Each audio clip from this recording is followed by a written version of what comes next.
On Father's Day, my millionaire son, Jared, came to visit and asked, "Dad, are you happy with the $8,000 Lauren sends you every month?" I hesitated, looking around my freezing apartment, and replied softly, "Son, the church food pantry is keeping me alive these days." And right then, his elegant wife walked in. Before I continue this story, let me know where you are watching from in the comments below. Hit like and subscribe if you believe the truth always comes to light, no matter how hard someone tries to hide it. I am Oscar Blake, 72 years old, and a retired corporate auditor. You would think a man who spent 40 years tracking missing funds, analyzing massive ledgers, and exposing financial fraud for major firms would have secured a comfortable, easy retirement. But life has a remarkably cruel way of balancing its scales. My world began to shrink 10 years ago when my beautiful wife Diane passed away. We had a good life, a quiet life built on honesty and hard work. When she got sick, the medical bills piled up fast. After she was gone, I sold our family home, the house where we raised our only son, Jared. I drained the last of my savings to pay off the medical debt and to fund Jared's final years of college, as well as his early software startup ventures. I gave him everything, every single penny I had to my name, because that is simply what a father does. You sacrifice your own comfort to ensure your child can fly. Jared took that sacrifice and built an absolute empire. He became a highly successful software CEO and a millionaire before he even turned 35. I, on the other hand, ended up in a dilapidated, drafty apartment in a forgotten, crumbling corner of Chicago. The winters here are completely unforgiving. The wind howls off the lake and rattles the thin single-pane glass of my living room window. The old iron radiator in the corner clanks and hisses all night long but barely pushes out any real heat. Most days I am forced to wear 2 heavy wool sweaters indoors just to stop my hands from shaking. I survive purely on the kindness of the local community church. Every Tuesday and Thursday morning, regardless of the biting frost or the heavy snow, I walk 6 blocks to stand in line at the food pantry. Canned chicken noodle soup, stale bread, and powdered milk. That has become my daily reality. I never once complained to Jared about my living situation. He is a busy man running a massive global company, constantly traveling across the country for meetings and conferences. Whenever we spoke on the phone, he always told me he had set up a dedicated family trust for me. He said his wife Lauren was personally managing the account to make sure I was completely taken care of. I assumed the trust was just a safety net, a digital pool of funds meant for emergencies or for when my health eventually failed. I never saw a single dime of it, and I was far too proud to ever ask. I figured they needed the capital to keep growing their business. I accepted my invisible, quiet life, finding a stubborn kind of dignity in my silence and my survival. But an auditor's mind never truly retires. Even as my joints ache and my steps slow down with age, my brain constantly calculates, observes, and measures the discrepancies in the world around me. I just never expected to find the most massive, heartbreaking discrepancy inside my own family. It was Father's Day, a Sunday afternoon. The sky outside was a heavy, oppressive gray, and the wind was particularly brutal. I was sitting at my small chipped laminate kitchen table, slowly eating a bowl of lukewarm canned soup that I had brought home from the pantry the day before. I had not expected any visitors. Jared usually sent a quick text message or had his assistant mail a generic greeting card. I was completely alone with my thoughts, listening to the wind rattle the glass. But suddenly, there was a heavy, urgent knock on my peeling wooden door. I pushed myself up from this table, my knees popping in protest, and slowly made my way across the warped linoleum floor. When I unlatched the deadbolt and pulled the door open, there stood Jared. He was wearing a custom-tailored cashmere coat, an expensive watch gleaming on his wrist, looking every bit the incredibly successful executive he had become. But the moment his eyes adjusted to the dim, depressing light of my apartment, his confident, happy smile completely vanished. He stepped inside, closing the door behind him. His polished leather shoes crunched against the uneven floorboards. He looked up at the peeling paint on the water-damaged ceiling. He looked at the single, inadequate space heater I had plugged into an overloaded wall outlet. And then he looked down at my meager bowl of watery canned soup resting on the bare table. He looked absolutely horrified. Dad, he said, his voice trembling slightly as he took off his leather gloves. What is this place? What are you doing here? I was deeply confused by his reaction. This is my home, Jared, I answered calmly. I have lived in this apartment for 3 years now. He ran a trembling hand through his hair, looking frantically around the freezing cramped room, as if he had just walked into a nightmare. But the condo, he stammered, taking a step closer to me. Lauren said she moved you into that luxury senior living community downtown. She sends me photos of the amenities, the indoor pool, the dining hall, the medical staff. She said you loved it there. I just stared at my son, trying to process his words. What condo? I asked, gently shaking my head. I have never lived in a luxury condo, Jared.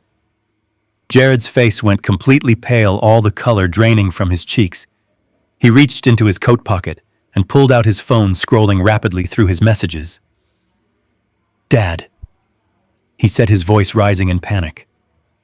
Lauren manages the family trust. I instructed her to make sure you wanted for nothing. I set it up so you would have the best care in the city. He looked up at me, his eyes wide with genuine shock and confusion.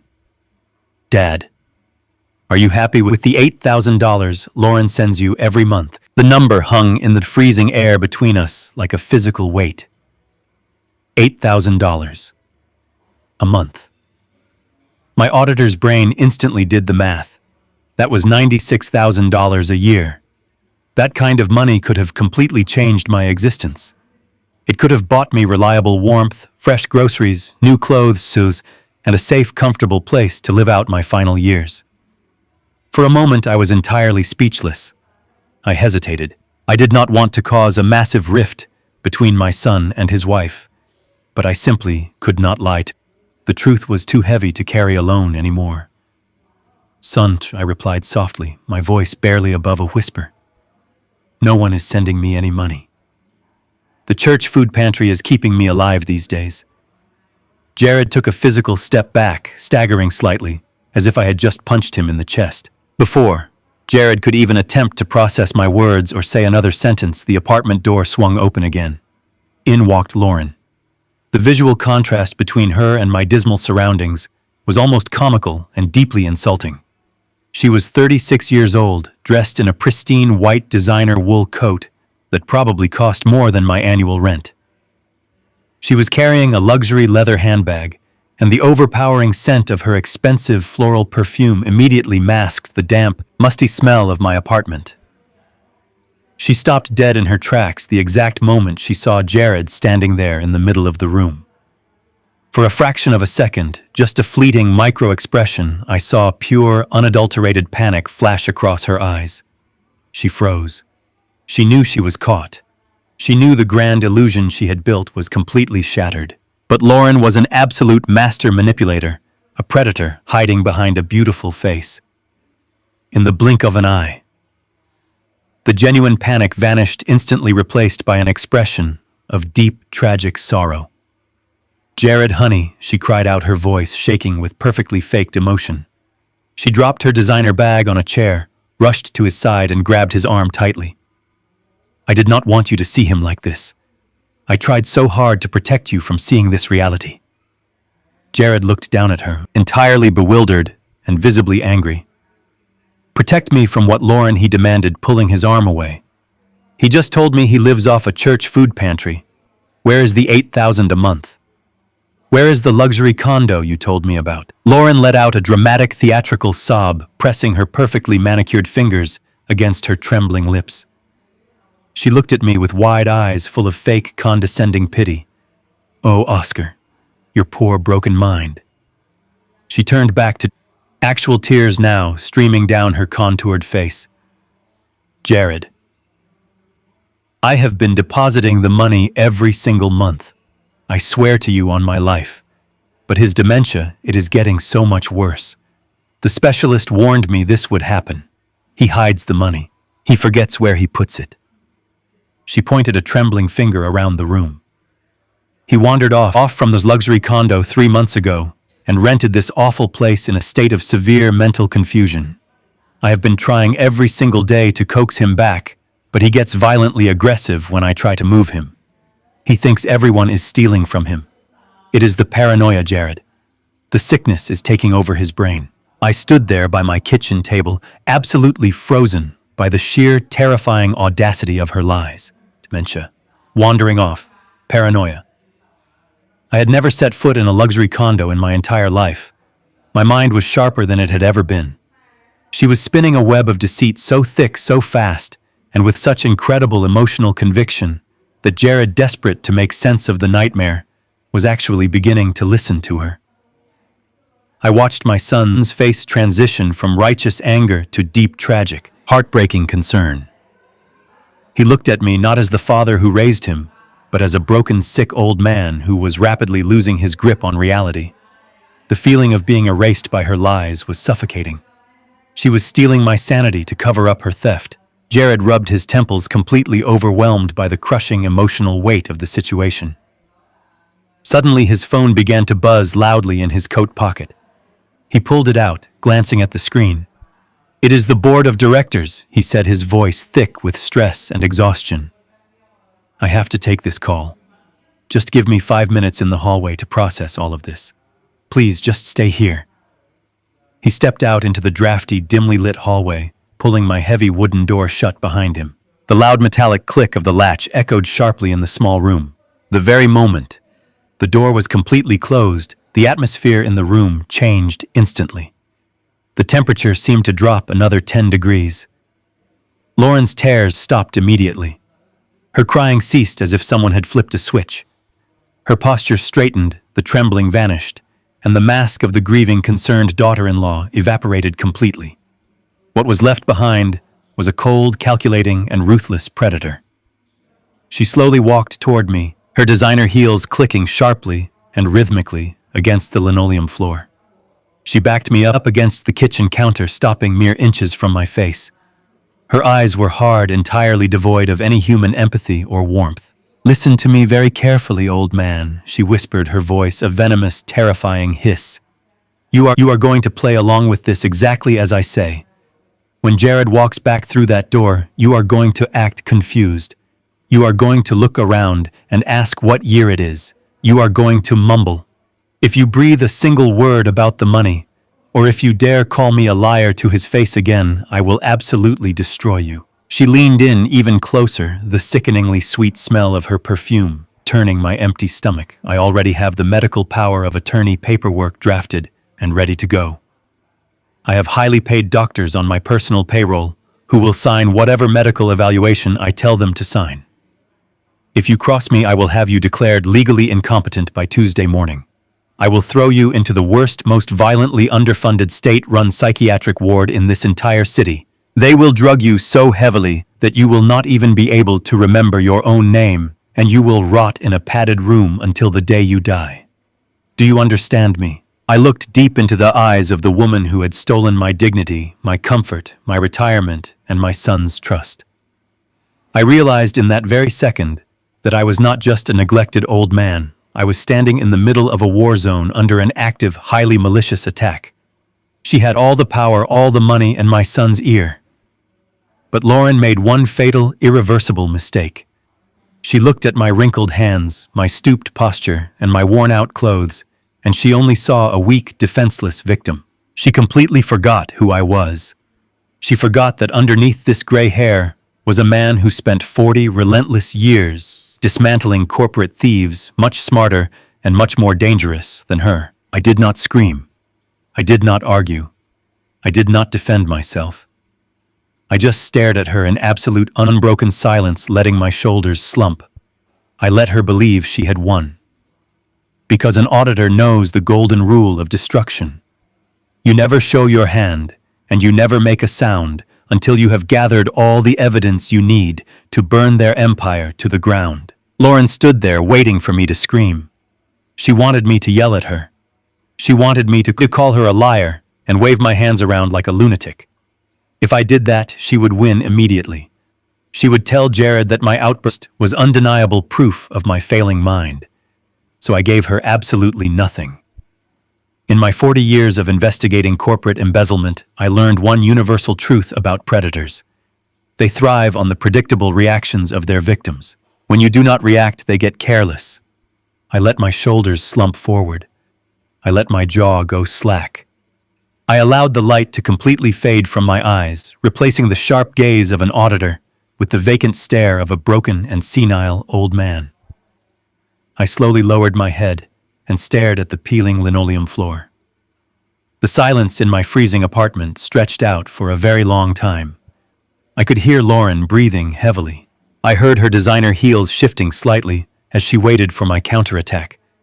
When none came, she let out a quiet and victorious little scoff. She really thought she had completely broken my spirit with a single threat. She believed her wealth and her venom were enough to crush me into submission. The heavy wooden door creaked open, and Jared stepped back inside the apartment. He rubbed his eyes, looking utterly exhausted from whatever corporate crisis had just demanded his attention in the hallway. He looked at Lauren, who instantly softened her posture. She slipped right back into her role as the deeply concerned and loving wife. Then he looked at me. I knew exactly what I had to do in that moment. I shuffled my feet slowly across the floor. I let my hands tremble just a little bit by my sides. I looked up at Jared with wide and confused eyes. I asked him in a fragile and raspy voice if it was time for dinner yet. I asked him if his mother was coming home soon. Hearing me ask for Diane, who had been gone for 10 years, was the final nail in the coffin. Jared's face crumpled in pure agony. He rushed over and gently held my shoulders. He told me that Mom was not coming back and that everything was going to be all right.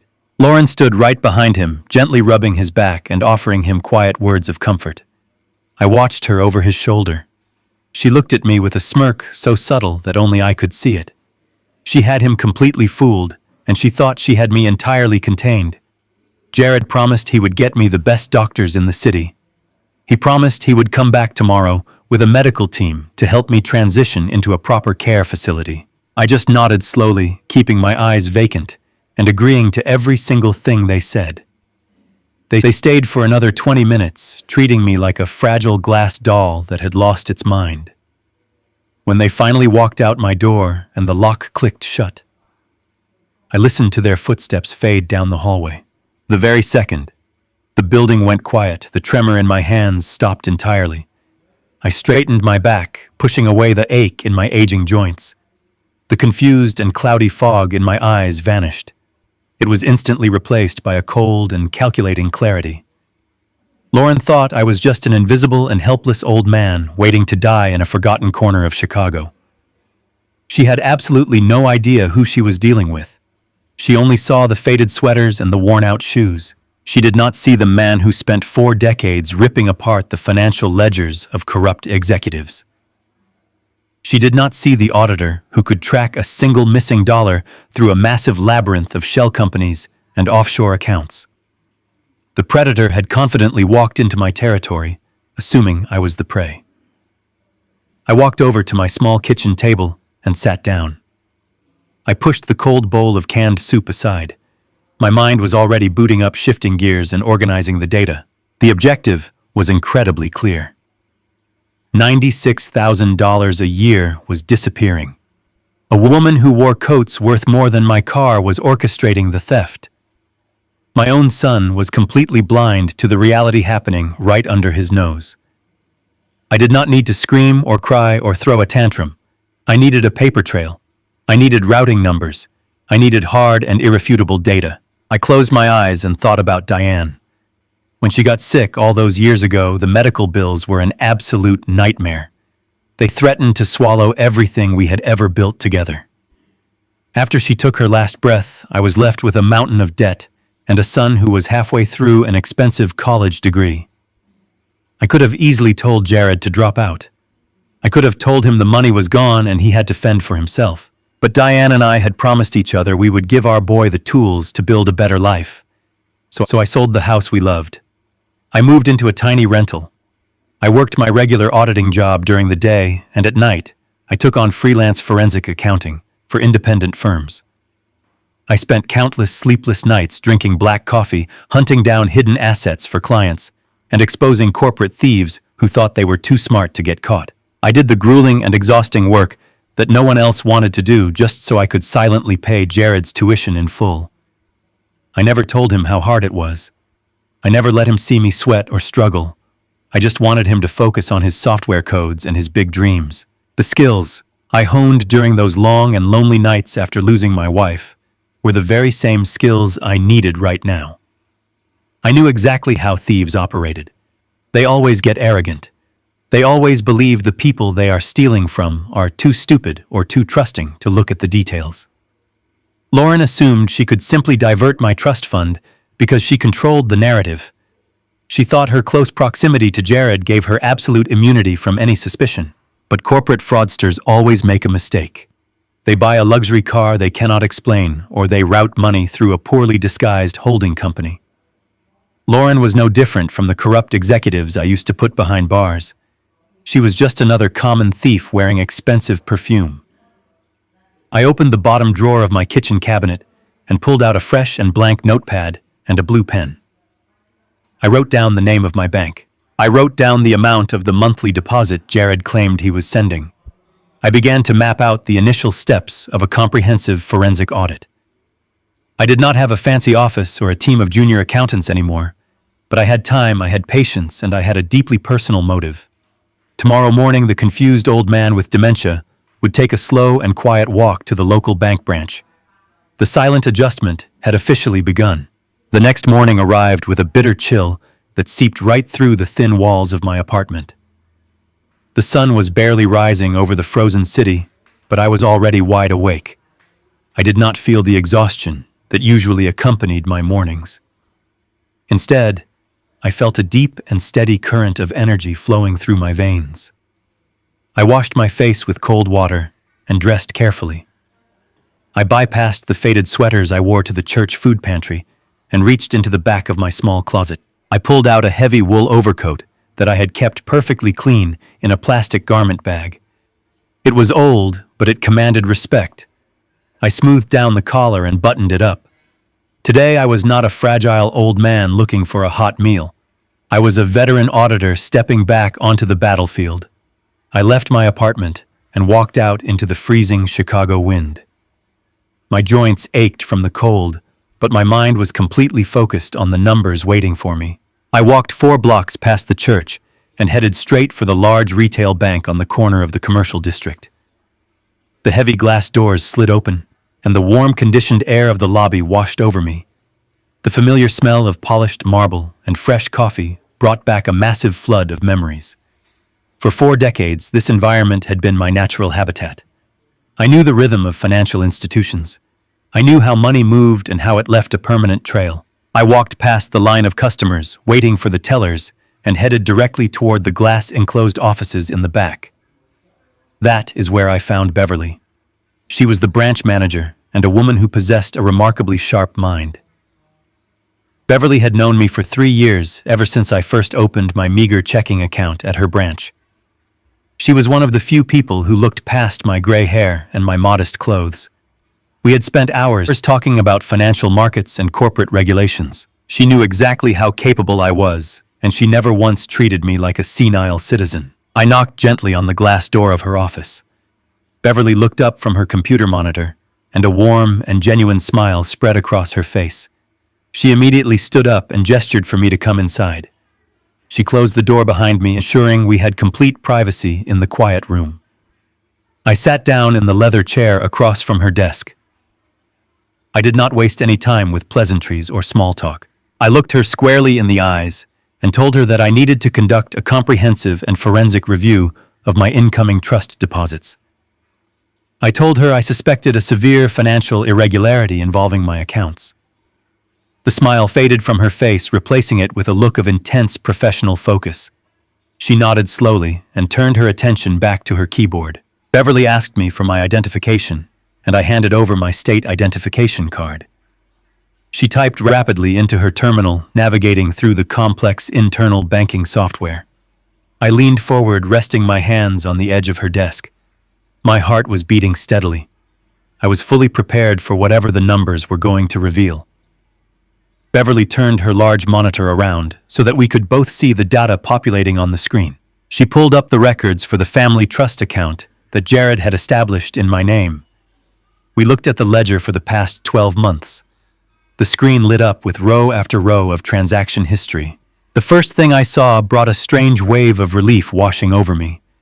On the first day of every single month without fail, an incoming wire transfer was registered.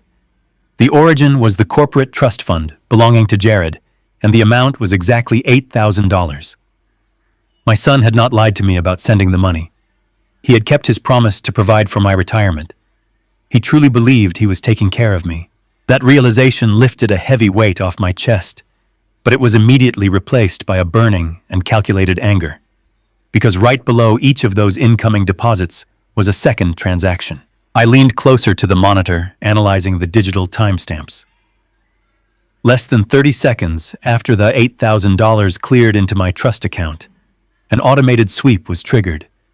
It was a programmed electronic withdrawal that required absolutely no human intervention once it was initially set up. The outgoing wire transferred exactly $7,800 out of the account.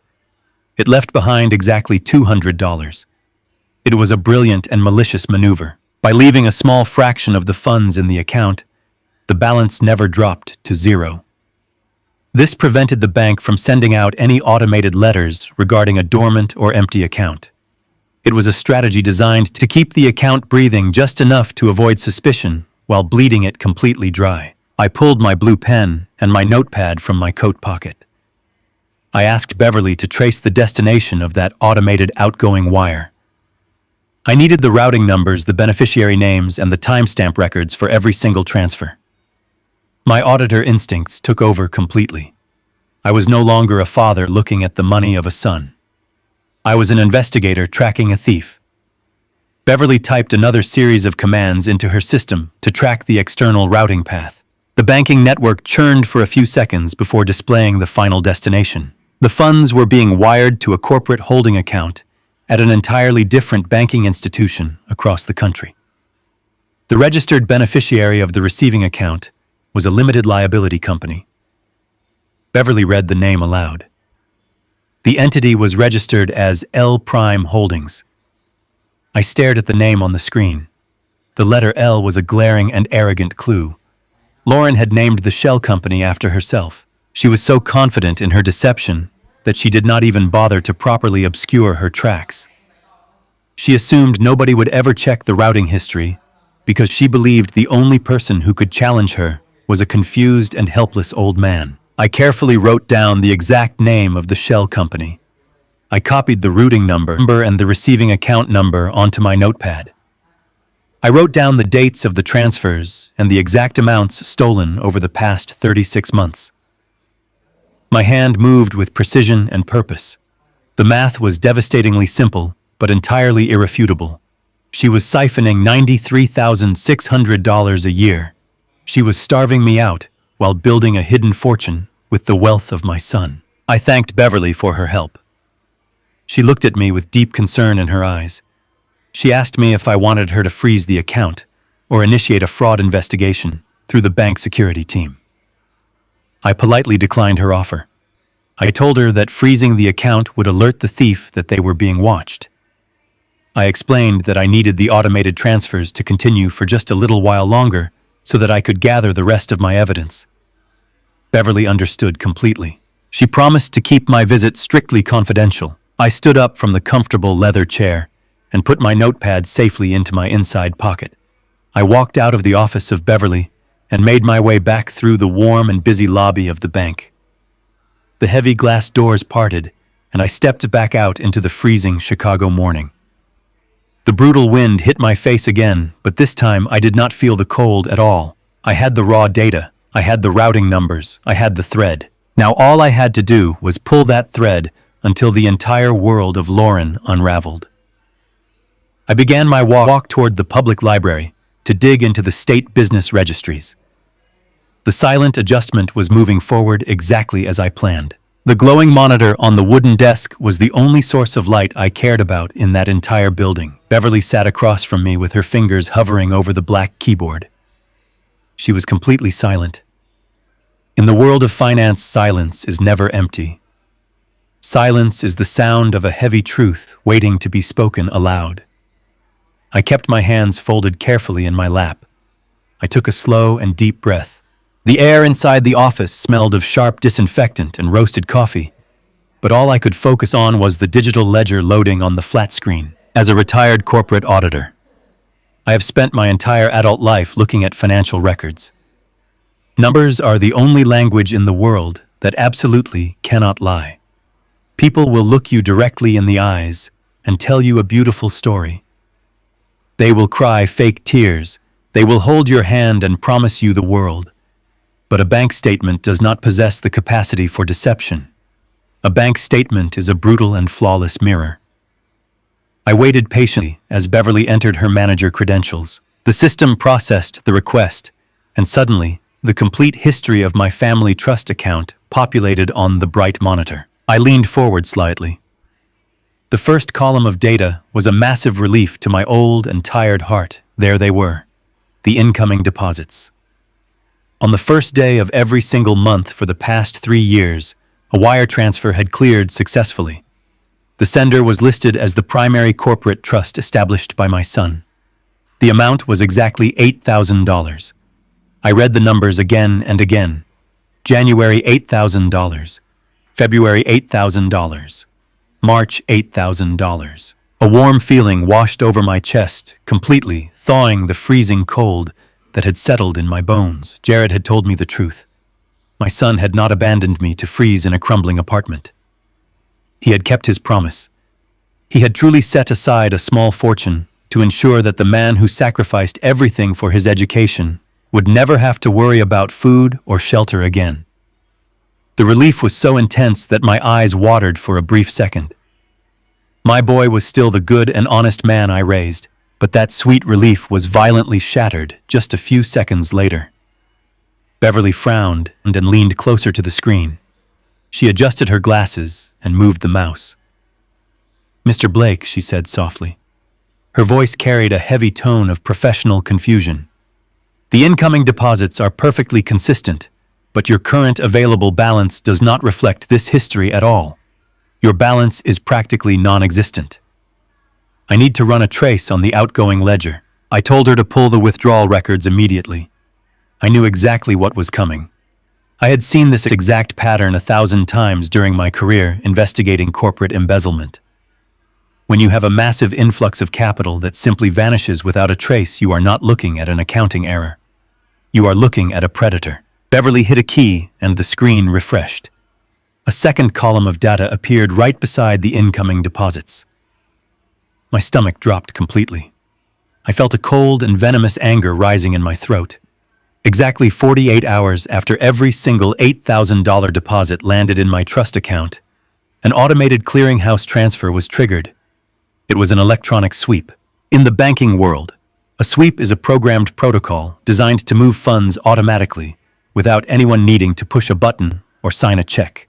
It is completely invisible to the naked eye unless you know exactly where to look. I read the outgoing amounts. $7,800 every single month. Exactly 48 hours after Jared sent the money. $7,800 was silently sucked out of the account, like blood being drained from a sleeping victim. I did the math instantly in my head. That was $93,600 a year. Over the course of 3 years, that amounted to over $280,000, completely stolen from my survival fund. Beverly looked at me with wide and horrified eyes. She realized exactly what she was looking at. "Someone set up an automated diversion," she whispered. "They are bleeding the trust dry." I nodded slowly, keeping my expression entirely flat. I asked her to look at the remaining balance for each month. Beverly highlighted the final column. $200. After the massive theft was executed, the account was left with exactly $200. It never dropped to zero. I explained the cruel and brilliant mechanics of the theft to Beverly. I told her that if an account hits a zero balance and remains empty, the banking system automatically generates a warning letter. The system mails a physical notice to the account holder, warning them of an inactive or depleted account. The thief knew this perfectly well. By leaving exactly $200, the account remained in good standing. It stayed active. The system never generated a single warning flag. The thief intentionally left me just enough money to buy cheap powdered milk and a few cans of watery soup. They left me $200 so I would not starve to death too quickly. They needed me alive just long enough to keep the $8,000 deposits rolling in from my oblivious son. The sheer malice of that calculation took my breath away. It was not just greedy, it was deeply and profoundly evil. I asked Beverly to trace the destination of the automated sweep. I needed the exact routing numbers and the name of the beneficiary institution. I needed to know the name of the monster. Beverly typed a new string of commands. The banking network communicated with external servers for a long and tense moment. Finally, the destination data appeared on the bright monitor. The stolen funds were being routed to a commercial banking institution located on the East Coast. The receiving account was categorized as a corporate holding account. The beneficiary was a limited liability company. The registered name of the entity stared back at me from the screen. L Prime Holdings. I stared at that letter L. L Prime Holdings. Lauren had named the shell company after herself. I let out a dry and humorless chuckle. It was the ultimate display of arrogant hubris. She was so completely convinced of her own superiority that she did not even bother to use a complex pseudonym or a random string of numbers. She honestly believed that I was nothing more than a pathetic and broken old man. She thought my brain was rotting away and that I would never possess the mental capacity to walk into a bank and demand an audit. She thought her proximity to my son made her entirely untouchable. Beverly asked me if I wanted to freeze the transfers immediately. She told me she could flag the account for severe fraudulent activity and call the local authorities. I raised my hand and gently told her to stop. I instructed her to leave the automated sweep perfectly intact. I explained that if we cut off the money supply right now, the thief would immediately know they had been discovered. They would panic and they would destroy the remaining evidence. They would use their massive wealth and their expensive lawyers to bury the truth and manipulate my son before I could present my case. I reached into my coat pocket and pulled out my small blue notepad. I carefully wrote down the name L Prime Holdings. I copied the exact 9-digit routing number. I wrote down the receiving commercial account number. I documented the specific dates of the transfers and the total sum of the stolen wealth. My handwriting was crisp and perfectly legible. The tremor in my hands was completely gone. I thanked Beverly for her absolute discretion. I told her she had just handed me the key to my own freedom. I stood up from the comfortable leather chair and placed the notepad safely back into my heavy wool coat. I walked out of the bank manager office and stepped back out into the freezing city streets. The cold wind bit at my face, but I felt a burning fire inside my chest. I had the mechanics of the theft. I had the paper trail. Now I needed to find out exactly what L Prime Holdings was doing with my stolen money. The auditor had awoken, and the investigation was only just beginning. The Chicago Public Library has always been a quiet sanctuary for me.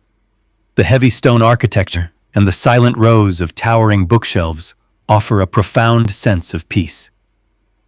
I walked through the grand entrance and brushed the melting snow off my heavy wool overcoat. I did not stop to admire the vaulted ceilings or the historic paintings. I walked with absolute purpose toward the public computer terminals in the back of the reference section. I found an empty station tucked away in a quiet corner. I pulled out my reading glasses and sat down in the stiff plastic chair. The keyboard was worn smooth by thousands of hands, and the internet connection was painfully slow, but none of that mattered to me. I had the name of a shell company and a routing number. For a man who spent his entire adult life exposing corporate fraud, that was more than enough ammunition to start a war. I logged into the public portal for state business registries. The national database allows anyone with patience and a basic understanding of corporate structuring to peel back the layers of limited liability companies. I typed the letters L Prime Holdings into the search bar and pressed the Enter key. The screen churned for a few long seconds before a list of registered entities appeared. There were several companies with similar names, but I cross-referenced the state of incorporation with the routing data I had gathered from Beverly at the bank. The search narrowed down to a single corporate entity registered in the state of Florida. I clicked on the public filing documents. As an auditor, I know that criminals often try to hide behind registered agents and proxy directors. But Lauren was blindingly arrogant. She had utilized a cheap online legal service to establish the company. The incorporation documents loaded on my bright monitor, and there it was in plain black and white. The managing director of L Prime Holdings was listed as Lauren.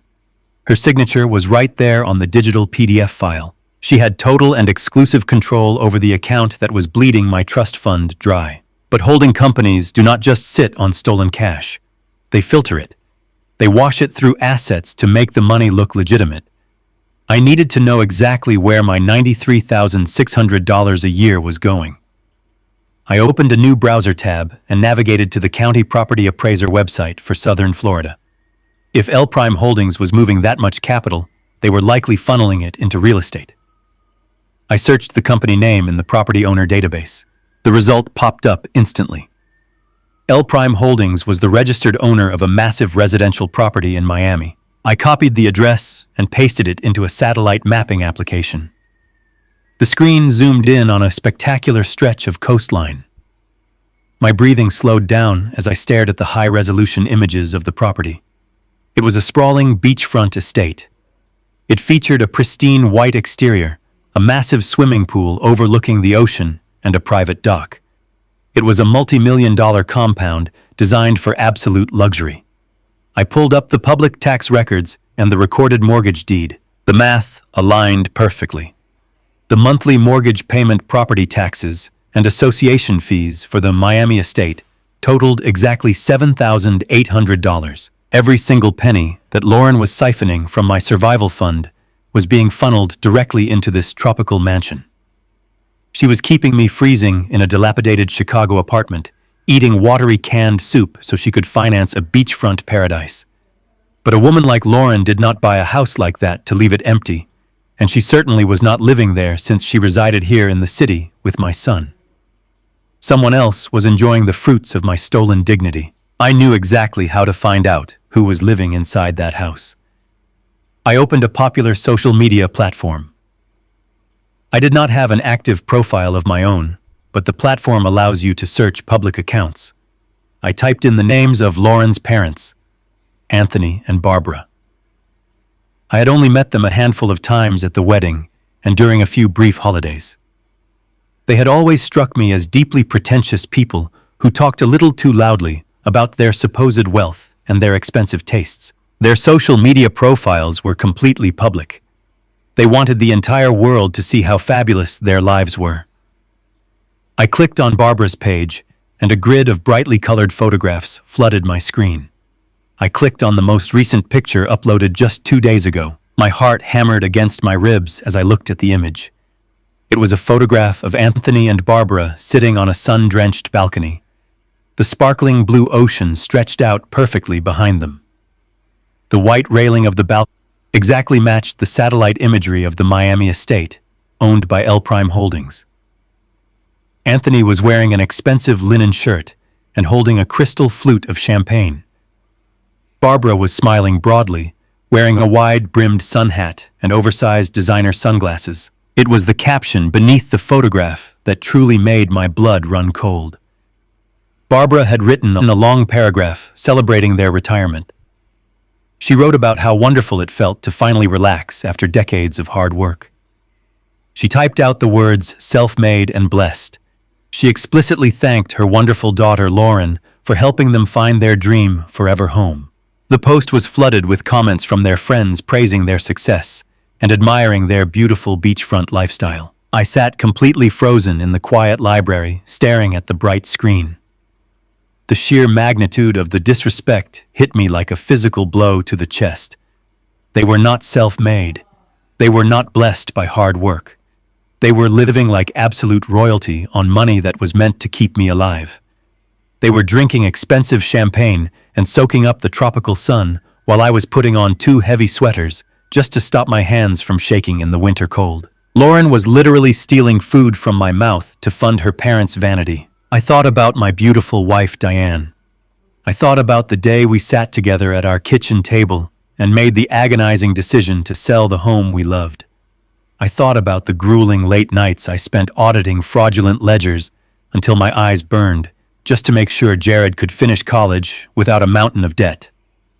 I gave up my comfort, my security, and my entire future to build my son into the man he is today. Jared had tried to repay that sacrifice by setting up a trust fund to protect me in my final years, and Lauren had intercepted it.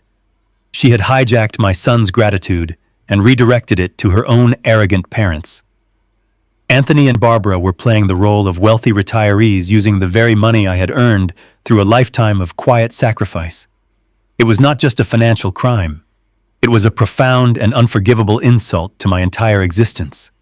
It was a mockery of everything Diane and I had built. I felt a tight, burning knot form in the center of my throat. It was not sorrow. It was the purest, most concentrated anger I had ever experienced in my 72 years of life.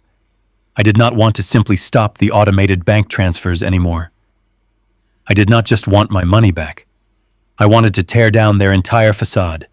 I wanted to rip away the designer clothes, the champagne glasses, and the beachfront estate. I wanted Anthony and Barbara to feel the exact same freezing, desperate humiliation that they had unknowingly forced upon me. I carefully wrote down the Miami address in my blue notepad.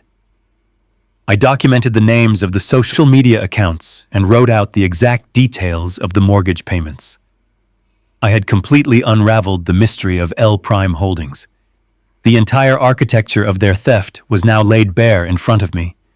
I closed the web browser and cleared the search history on the public terminal. I pushed my chair back and stood up. My knees popped, but I felt taller than I had in a decade. I buttoned my heavy wool overcoat and walked out of the library, back into the punishing Chicago wind. I knew that Lauren was going to notice my absence soon. A predator always keeps a close eye on their prey. She would start asking questions. She would try to tighten the leash. I needed to prepare myself for her counterattack, because the moment she realized I was not a broken old man with a rotting brain, she would do everything in her power to destroy me permanently. I lowered my head against the biting wind and began the long walk back to my crumbling apartment, ready to play my part in her downfall. A predator is always at its most dangerous when it first realizes it has become the hunted. For the first few days following my visit to the bank and the public library, I returned to my freezing apartment and resumed my daily routine. I wore my faded sweaters. I walked to the church food pantry. I shuffled my feet and kept my head bowed low whenever I stepped outside. But the illusion I had carefully maintained for months was already beginning to fracture in the eyes of my daughter-in-law. Lauren had built her entire scheme on the absolute certainty that I was a decaying and invisible old man. She expected me to rot quietly in my chair, but she was highly observant, and she soon noticed the subtle irregularities in my behavior. It started with the phone calls. She would call the cheap landline in my apartment during the middle of the day just to check if I was sitting exactly where she had left me. When I did not answer because I was sitting in the library unraveling her web of shell companies, her suspicion began to slowly curdle into genuine paranoia. She started driving past my crumbling brick building in her expensive luxury sport utility vehicle. She would park across the street and watch my dark windows, waiting for a silhouette to appear. When she realized I was leaving the apartment for hours at a time, the cold reality of the situation began to set in. A man suffering from severe dementia does not take long, calculated trips across the city with a completely focused demeanor. Lauren did not confront me directly. Confrontation requires a level of raw courage that she simply did not possess. Instead, she used the weapon she was most comfortable with. She used my own stolen money to hire a private investigator. I did not know it at the very beginning, but I soon felt the unmistakable weight of someone watching me. When you spend 4 decades conducting high-level corporate audits, you develop a profound sixth sense for surveillance. You notice the same dark sedan parked near the church food pantry. You notice the man in the heavy coat reading a newspaper on the bench directly outside the commercial bank branch. I knew I was being followed, but I did not change my routine. I wanted her investigator to take photographs. I wanted Lauren to see exactly where I was going, because true panic makes a criminal incredibly sloppy. The private investigator was a professional who worked efficiently and quietly. Within 3 days, he had compiled a comprehensive dossier on my movements. He presented the heavy manila folder to Lauren during a secret meeting, while my son Jared was busy running his software empire. I can only imagine the sheer terror that washed over her face as she opened that folder and looked at the glossy photographs. She expected to see pictures of a confused old man wandering aimlessly through public parks or getting lost in the grocery store. What she saw instead was her absolute worst nightmare, completely materialized in high resolution. The first photograph showed me walking through the heavy glass doors of the commercial bank. The second photograph captured me sitting inside the glass-enclosed office of Beverly, the branch manager. The investigator had noted the duration of the meeting. I was inside that office for nearly an hour. The third and fourth photographs documented my trip to the public library. The investigator noted that I did not browse the fiction aisles or read the daily newspapers. He reported that I sat at a reference computer for hours, navigating complex state business registries and property appraisal databases. Lauren was an arrogant woman, but she was not entirely stupid. Looking at those photographs, the pieces of the puzzle aggressively snapped into place. She remembered the career I had before my wife Diane passed away. She remembered that Jared had mentioned his father used to audit massive corporate ledgers and track hidden financial assets. The crushing realization hit her with the force of a freight train. I was not losing my mind. I was not suffering from paranoia or severe dementia. I was actively building a forensic case against her. I was mapping out the exact coordinates of L Prime Holdings and tracing the stolen trust fund money directly to the beachfront estate in Miami, where her parents were currently drinking expensive champagne. Panic is a powerful catalyst. When a thief realizes the walls are closing in, they do not simply surrender and apologize. They double down and try to eliminate the threat entirely. Lauren knew that if I managed to sit down with Jared and show him the routing numbers, her luxurious life would be instantly terminated. She would lose the designer coats, the high society galas, and the endless supply of stolen cash. More importantly, Jared would see her for the manipulative predator she truly was. She knew she could not simply kill me without drawing an enormous amount of police attention. But she needed to neutralize me completely and permanently before I could speak to my son. She began frantically searching for a legal mechanism to silence me. She realized that the only way to invalidate the financial evidence I was gathering was to completely destroy my credibility as a sane and rational human being. If a court of law declared me mentally incompetent, any documentation or routing numbers I presented to Jared could easily be dismissed as the paranoid delusions of a sick old man. She needed to strip away my autonomy and trap me in a legal cage where my voice simply would not matter anymore. Lauren contacted a notoriously aggressive attorney who specialized in expedited medical conservatorships. She fed him the same venomous lies she had told Jared. She claimed I was becoming violent and dangerously unpredictable. She insisted that my trips to the bank and the library were signs of severe financial paranoia and that I was a massive threat to my own safety.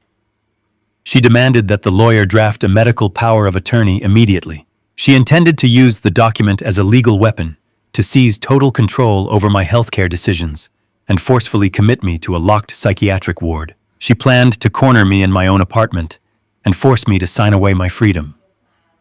She thought the presence of a ruthless attorney and the threat of total starvation would be enough to break my spirit.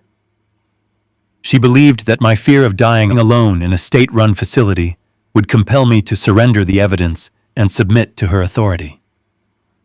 Lauren was preparing to deliver a preemptive strike that would absolutely devastate my life. She was arming a legal trap designed to erase me from society forever. But as she finalized her malicious paperwork and prepared to ambush me in my freezing home, she remained entirely blind to her own vulnerability.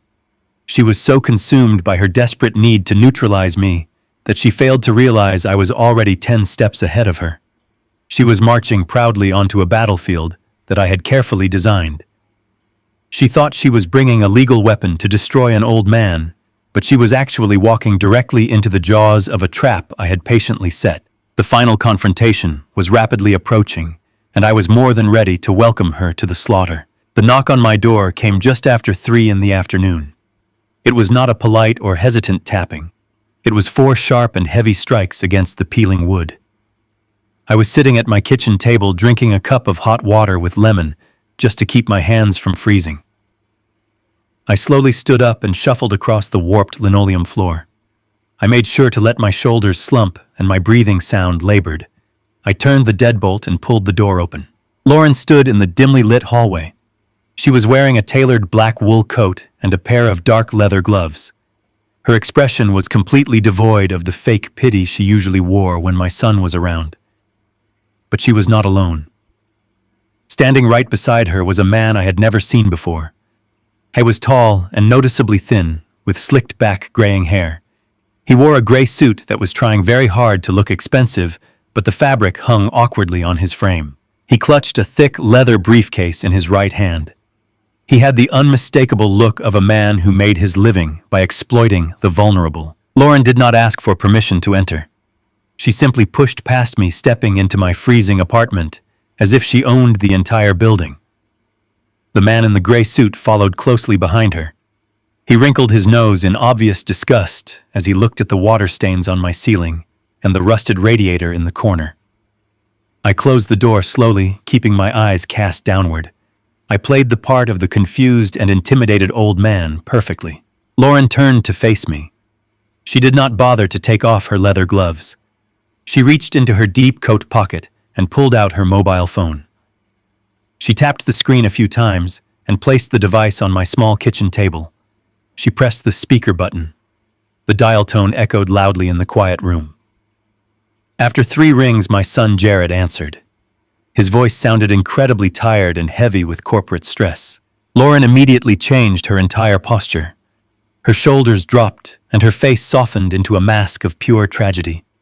She let out a small and theatrical sigh before she spoke.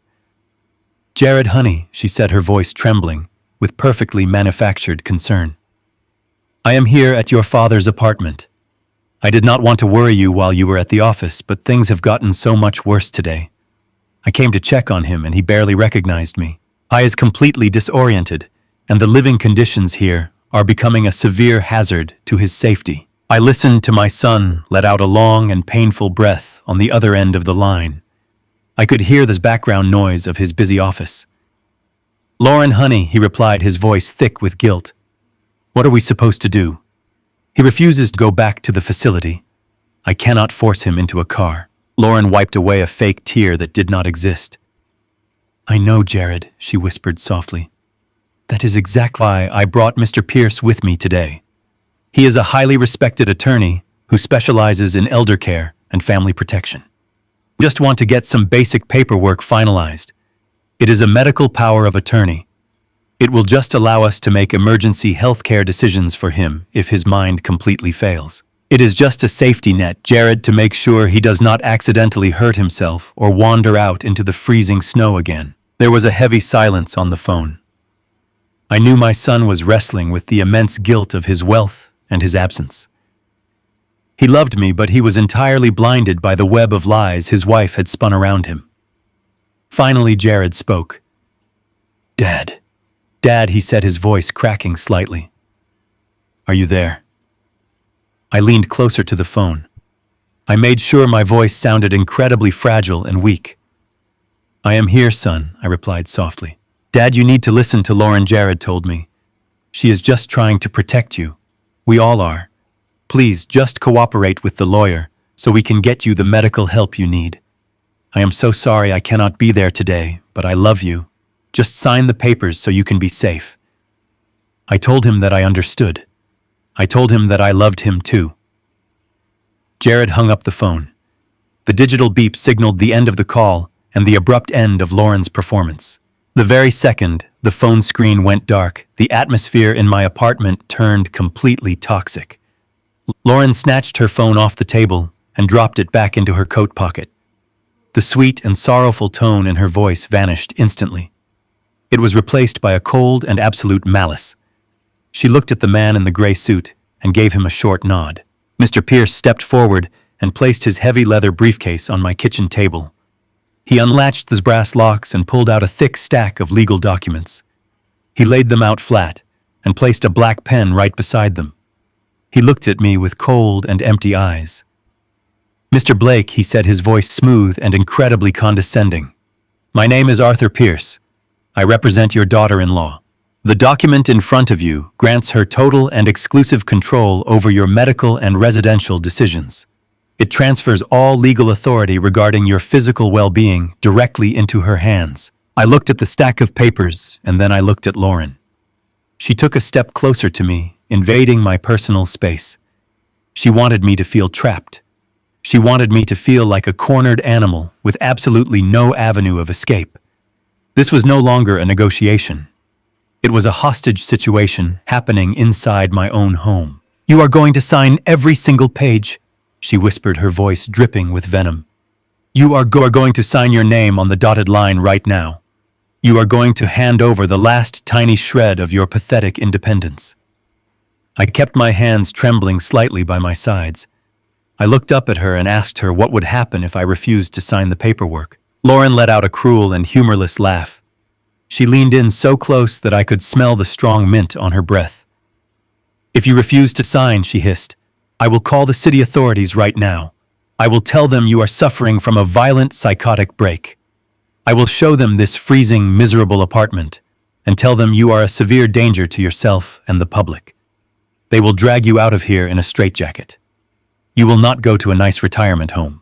You will go to a state-funded psychiatric ward.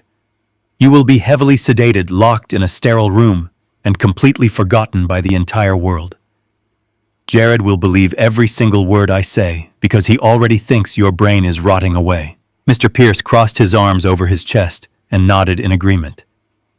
"The court will process the involuntary commitment by tomorrow morning," Mr. Pierce added smoothly.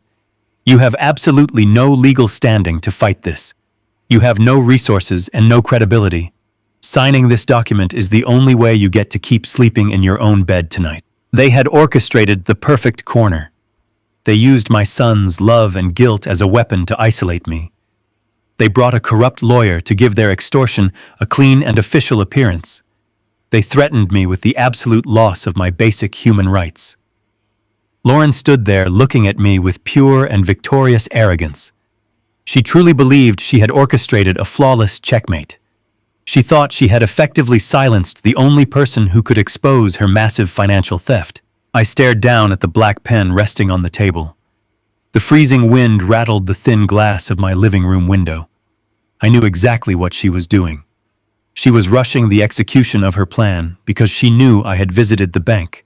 She was desperate to neutralize me before I could analyze the routing numbers and the shell company data. She needed to legally bind me and strip away my voice. I slowly reached out my trembling hand and picked up the black pen. I let out a long and ragged breath, playing the part of a man who had finally been broken by fear. I looked at the first page of the dense legal document. I knew that I had to read every single word very carefully. I knew that in the world of corporate auditing, the devil is always hiding in the fine print. Lauren and her sleazy lawyer thought they were handing me my own death warrant. They had absolutely no idea that they were inviting a veteran auditor to review their sloppy paperwork. I did not rush and hang heavy in the freezing room, allowing Lauren to believe that she had completely paralyzed me with fear. I slowly slid the black pen across the chipped linoleum table. I picked it up with a deliberate tremor in my fingers. I looked at Mr. Pierce and asked him if he had personally drafted this document. He smiled a thin, greasy smile and confirmed that he had customized it specifically for my situation. That was all the confirmation I needed to know that the paperwork in front of me was a rush job born out of panic and desperation. Lauren slammed her hands flat on the table, leaning over the documents. She was losing her patience. "Sign it, old man," she hissed. "Do not test me today. I can make a phone call right now and completely cut off the $200 a month you get from the trust. You will not be able to buy soup. You will not be able to pay the electric bill. I will starve you out of this apartment before the state even arrives with the straitjacket. Sign the paper." I nodded slowly, keeping my head bowed in a posture of total defeat.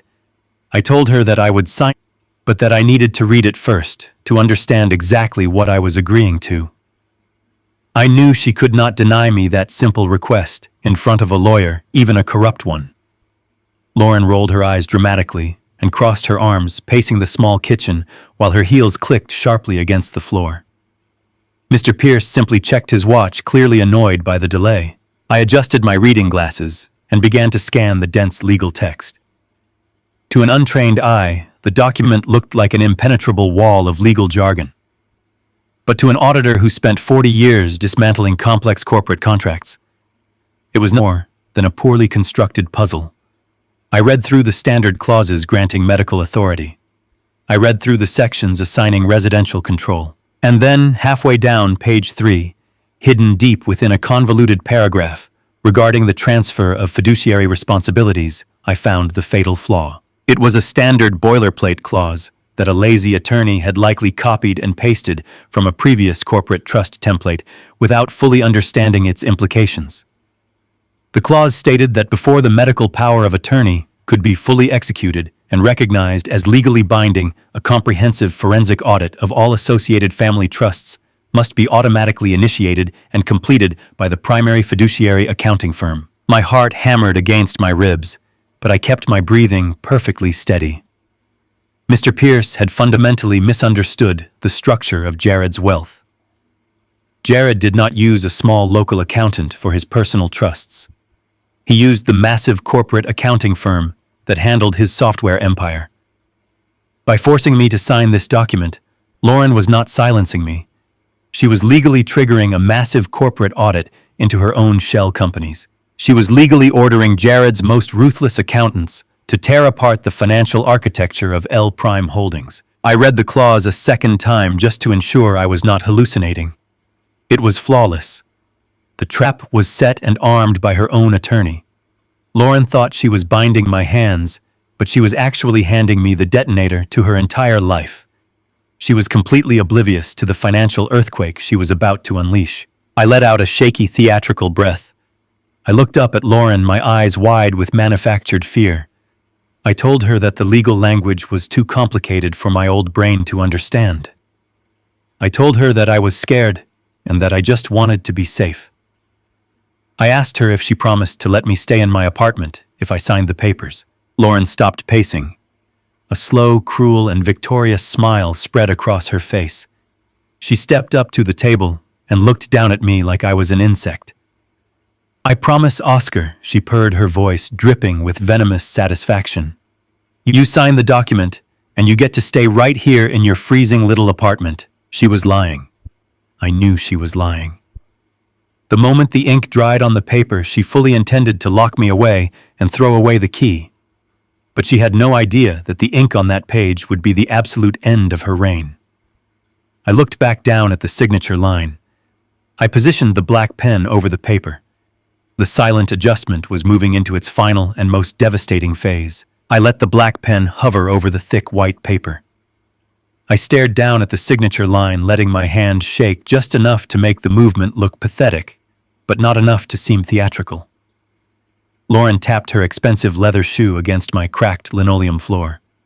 Her patience was completely gone. She let out a sharp and irritated sigh, telling me to hurry up. She said she had an important dinner reservation and could not waste her entire afternoon watching a broken old man practice his handwriting. I looked up at her through my reading glasses. I let my lower lip tremble, and I forced a single tear to pool in the corner of my eye. I asked her if she really promised to let me stay in my apartment.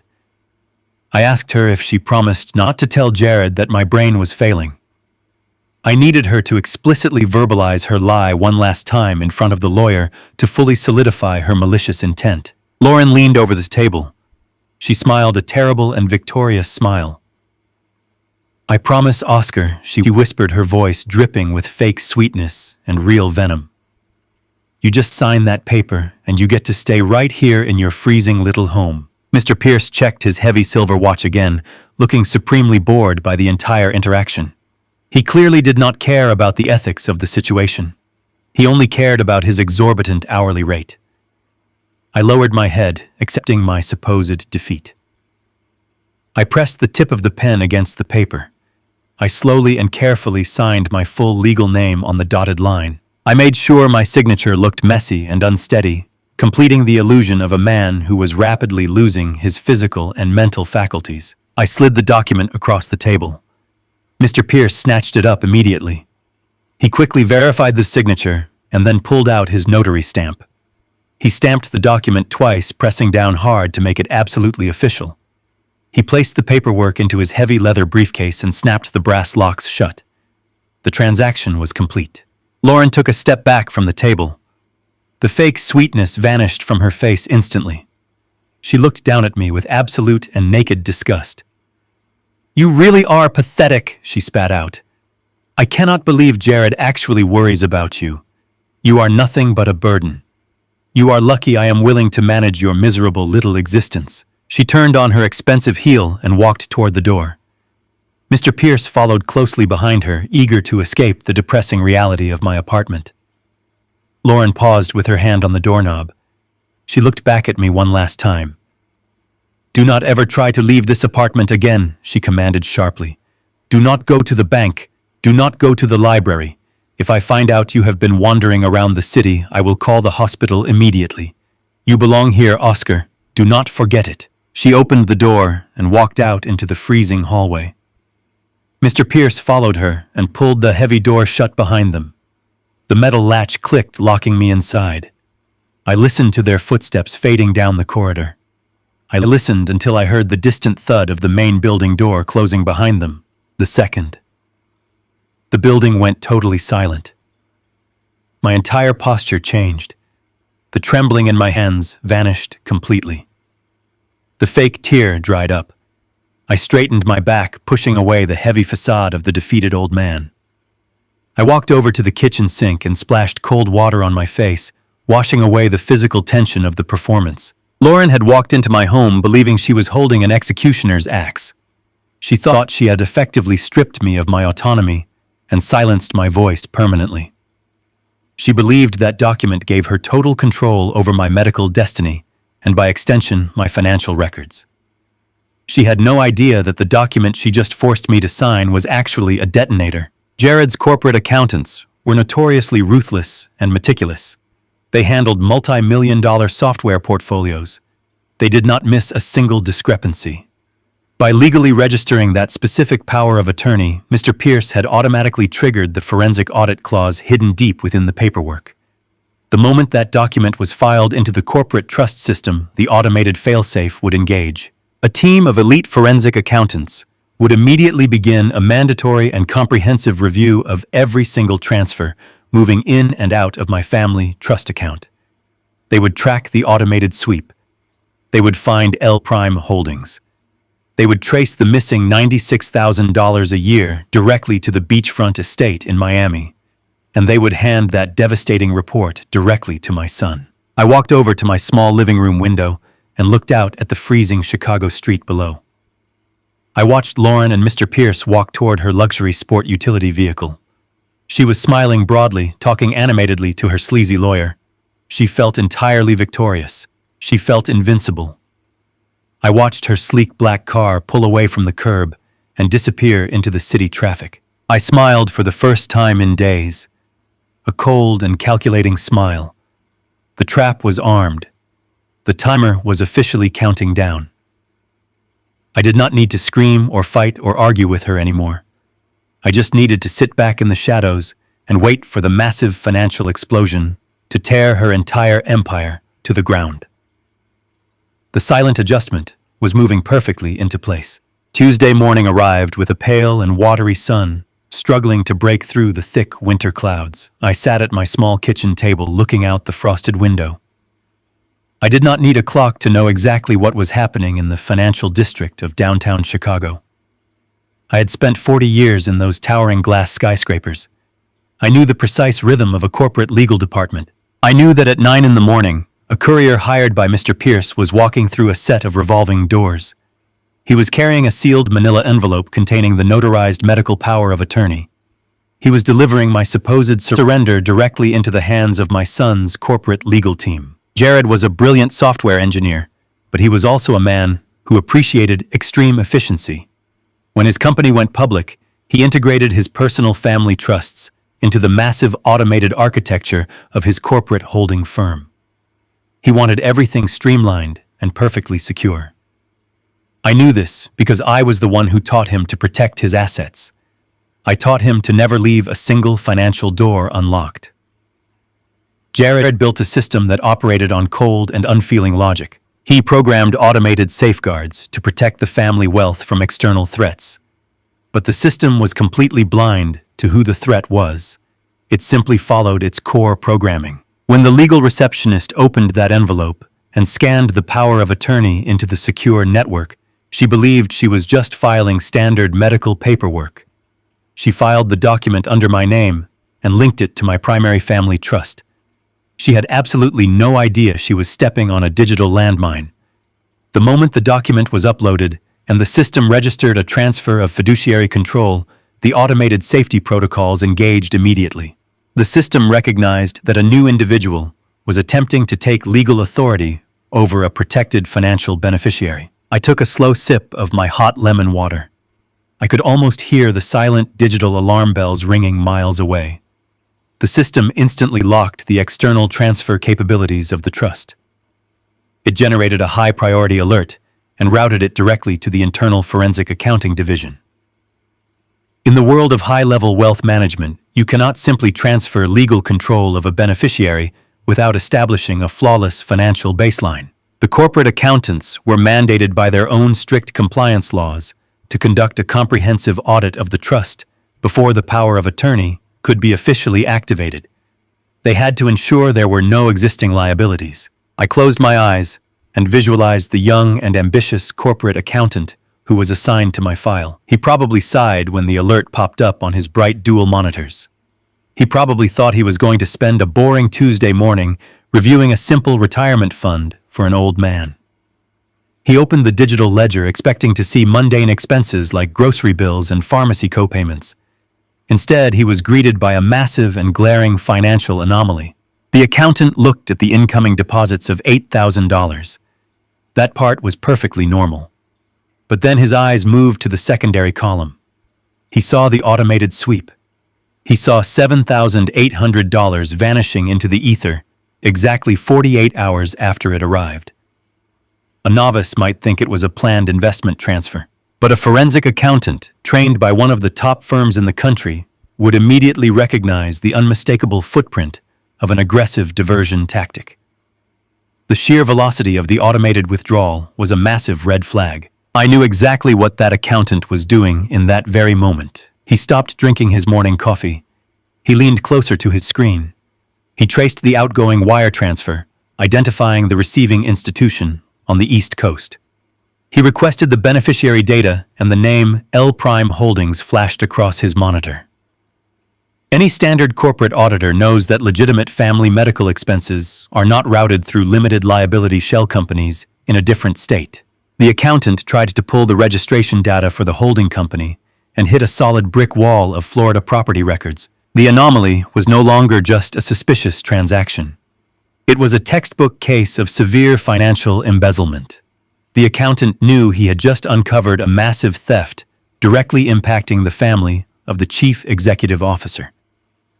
He could not just send a quick email to Jared. Corporate protocol in a situation this explosive is incredibly rigid. He immediately escalated the file to his senior manager.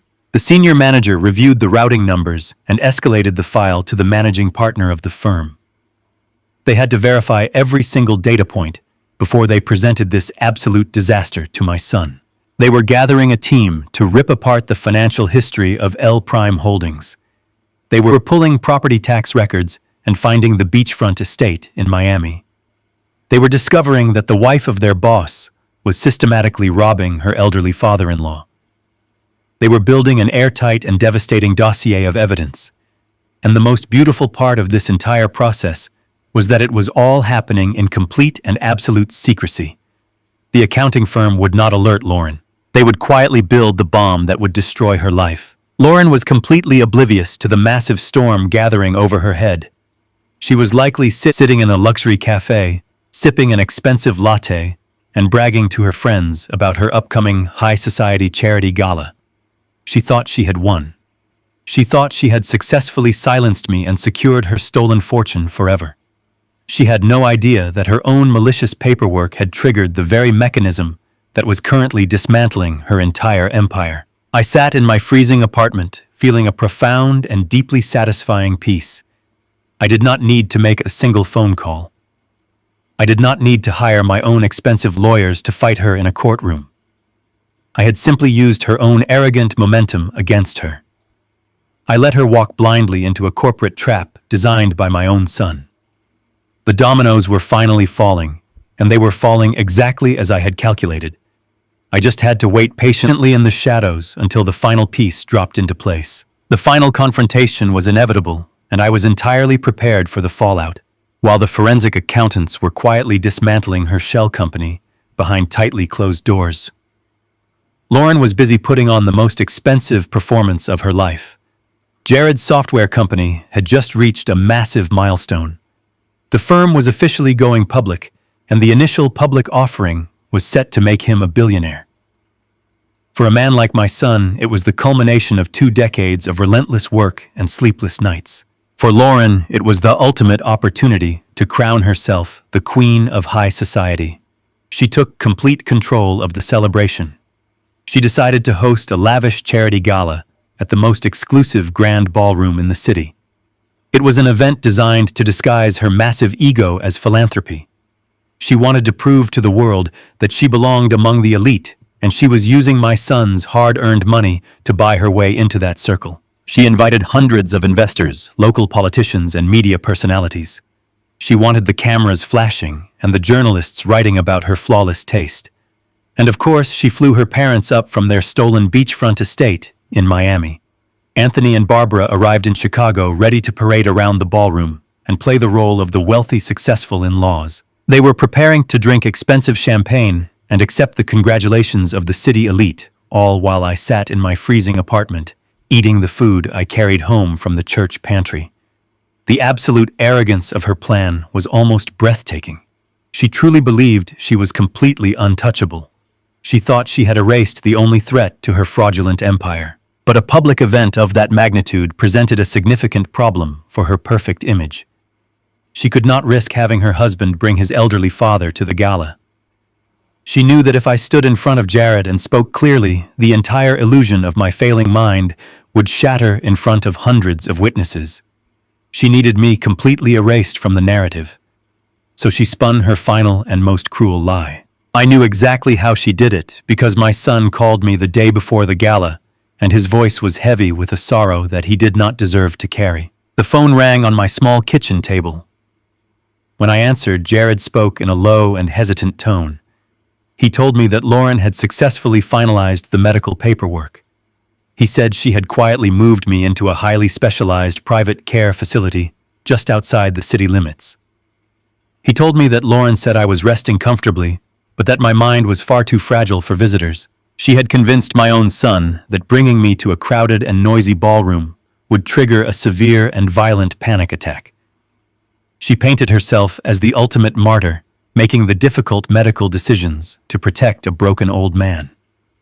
She told him that keeping me away from the gala was an act of profound mercy.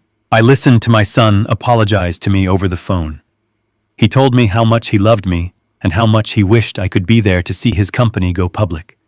He said he was dedicating his opening speech to the sacrifices I made for him after his mother passed away. The heartbreak in his voice was genuine, and it took every ounce of my willpower not to break character. I wanted to tell him that I was sitting exactly where I had been for 3 years. I wanted to tell him that his wife was a parasite bleeding us both dry. But I kept my voice weak and confused. I told him I was proud of him, and I told him to enjoy his big night. I knew that if I revealed the truth over the phone, Lauren would find a way to twist the narrative and portray me as a delusional old man having a manic episode. I had to let the lie stand for just a little while longer. Lauren was reveling in her stolen wealth and her societal status. The local newspapers published glowing articles about her philanthropic efforts leading up to the event. I saw the morning paper lying on a bench during my walk to the church pantry. There was a large photograph of her trying on custom designer gowns that cost more than my entire annual pension. She was giving interviews about how important family values were to her and her husband. She talked extensively about the importance of giving back to the less fortunate and caring for the elderly. The profound hypocrisy of her public statements made my empty stomach turn. She was smiling for the cameras and accepting praise for her charity while systematically stealing $96,000 a year from the man who gave her husband everything. She was a master of public relations, using her charm to blind everyone around her. She thought the signed medical document had safely locked me away in a metaphorical cage. She assumed I was sitting in the dark, waiting for my inevitable end. She believed she had successfully isolated me from the only person who mattered. By convincing Jared that I was locked away in a medical facility, she ensured that he would not come looking for me at my crumbling apartment. She had effectively built a fortress of lies around her luxurious life. She felt so safe and so superior that she did not even bother to check if her automated bank sweeps were still functioning. She was entirely blinded by the bright lights of her upcoming party and the intoxicating allure of extreme wealth. I sat by my frosted window and watched the evening snow begin to fall over the city streets. I did not feel sad or abandoned. I felt a cold and precise sense of purpose. Lauren had orchestrated a magnificent stage for her own destruction. She wanted a massive audience. She wanted all the major investors and the local media to be gathered in one single room. She wanted the spotlight to shine directly on her perfectly contoured face. She had spent months trying to make me invisible, but she had unwittingly provided me with the greatest platform I could have ever asked for. She was setting up a spectacular venue for her own devastating downfall. The charity gala was scheduled for Saturday night. It was supposed to be the crowning achievement of her social climbing career. She was preparing to walk down a grand staircase dripping in stolen luxury. She had absolutely no idea that the corporate accountants had already finalized their forensic review of L Prime Holdings. She did not know that the trap she had forced me to sign was already snapping shut around her ankles. She thought she was preparing for a coronation, but she was actually dressing up for her own public execution. I took a slow sip of my hot water. Let her celebrate, I thought to myself. Let her enjoy the expensive wine and the flashing cameras. Let her parents toast to their fake success. Because tomorrow night, the invisible old man was going to step out of the shadows and tear her beautiful world into pieces. The auditor was finally ready to deliver the final report. The charity gala was an absolute fortress. I knew Lauren had hired elite private security to manage the guest list. She wanted to ensure that only the wealthiest investors and the most prominent politicians crossed the threshold of that grand ballroom. Anyone without a gold-embossed invitation and a matching government identification would be immediately escorted off the premises by men in dark suits. I could not simply walk up to the front doors and demand to see my son. Lauren had likely given my photograph to the security team with strict instructions to turn away the confused old man if he managed to wander away from his supposed care facility. I also knew that I could not just call Jared on his personal mobile phone. Lauren was a parasite who deeply embedded herself in every single aspect of his life. She routinely intercepted his personal calls and managed his private calendar. If I left a voicemail, she would delete it before he ever saw the notification. If I sent an email, she would intercept the server traffic and block my address. She had built a massive digital wall around my son to keep the truth from reaching him. I needed to bypass her completely. I needed an inside ally who possessed enough corporate authority to breach her defenses and grant me physical access to that ballroom. In my 4 decades as a corporate auditor, I learned that the most powerful person in any massive company is never the chief executive officer. The true power always belongs to the chief financial officer. The person who controls the ledger controls the entire empire. The chief financial officer for the software company of Jared was a man named Wallace. I had met Wallace briefly a few years ago when Jared first took his software company public. Wallace was a rigid and brilliant numbers man who viewed corporate finances as a sacred trust. I was exactly the kind of man who would rather burn his own career to the ground than allow an active embezzlement to infect his balance sheets. I did not call the main corporate switchboard. A seasoned auditor knows how to find direct lines. I used a public terminal at the local library to dig through old corporate filings until I located the direct office extension for the financial department head. Early Wednesday morning, I sat at my small kitchen table and dialed the number on my cheap mobile phone. I waited through 3 long rings before the line clicked open. Wallace answered with a brisk and impatient tone. He stated his name and asked the purpose of the call, assuming I was just another aggressive vendor or a confused shareholder. I did not waste a single second with pleasantries. I spoke with the calm and commanding voice of a senior investigator. I told him my name was Oscar Blake and that I was the father of his chief executive officer. There was a brief silence on the line. Wallace cleared his throat and his tone softened slightly. He offered his condolences regarding my failing health, obviously repeating the lies that Lauren had planted throughout the corporate office. I cut him off immediately. I told him my mind was perfectly fine, but his corporate ledgers were actively bleeding. I told him to sit down at his terminal and open the internal accounting software. I heard the hesitation in his breath, but the authoritative weight of my voice compelled him to listen. I recited the exact routing number for my family trust account. I told him to look at the automated sweep that executed 48 hours after every deposit. I recited the name L Prime Holdings, and I gave him the commercial receiving account number located in Florida. The silence that followed was incredibly heavy. I could hear the rapid clicking of his mechanical keyboard through the phone speaker. Wallace was pulling the data. I waited patiently while the brilliant financial mind on the other end of the line processed the exact same catastrophic anomaly that I had discovered at the bank. I heard him let out a sharp and ragged breath. I heard him whisper the name of the shell company as the realization hit him like a physical blow. I did not stop there. I told him about the power of attorney document that had been filed the previous morning. I explained that the document was a desperate attempt by Lauren to mask a massive and ongoing theft. I told him that she was siphoning $96,000 a year to pay the mortgage on a beachfront estate for her parents. I gave him the address of the Miami property and told him to cross-reference the holding company registration with the maiden name of Lauren. Wallace was a professional, but I could hear the genuine horror in his voice. He realized that the wife of his boss was systematically robbing an elderly man to fund a lavish, tropical lifestyle. He realized that the corporate trust mechanism he was sworn to protect had been weaponized by a predator. He asked me why I had not gone directly to the police. I explained that the police would freeze the accounts and start a slow, bureaucratic investigation that Lauren would drag out for years with expensive defense attorneys. I told him that my son needed to see the undeniable proof with his own 2 eyes in a setting where Lauren could not spin her web of emotional lies. I told Wallace that I needed to be inside the grand ballroom on Saturday night. I needed to hand the physical dossier of financial evidence directly to Jared while the entire world was watching.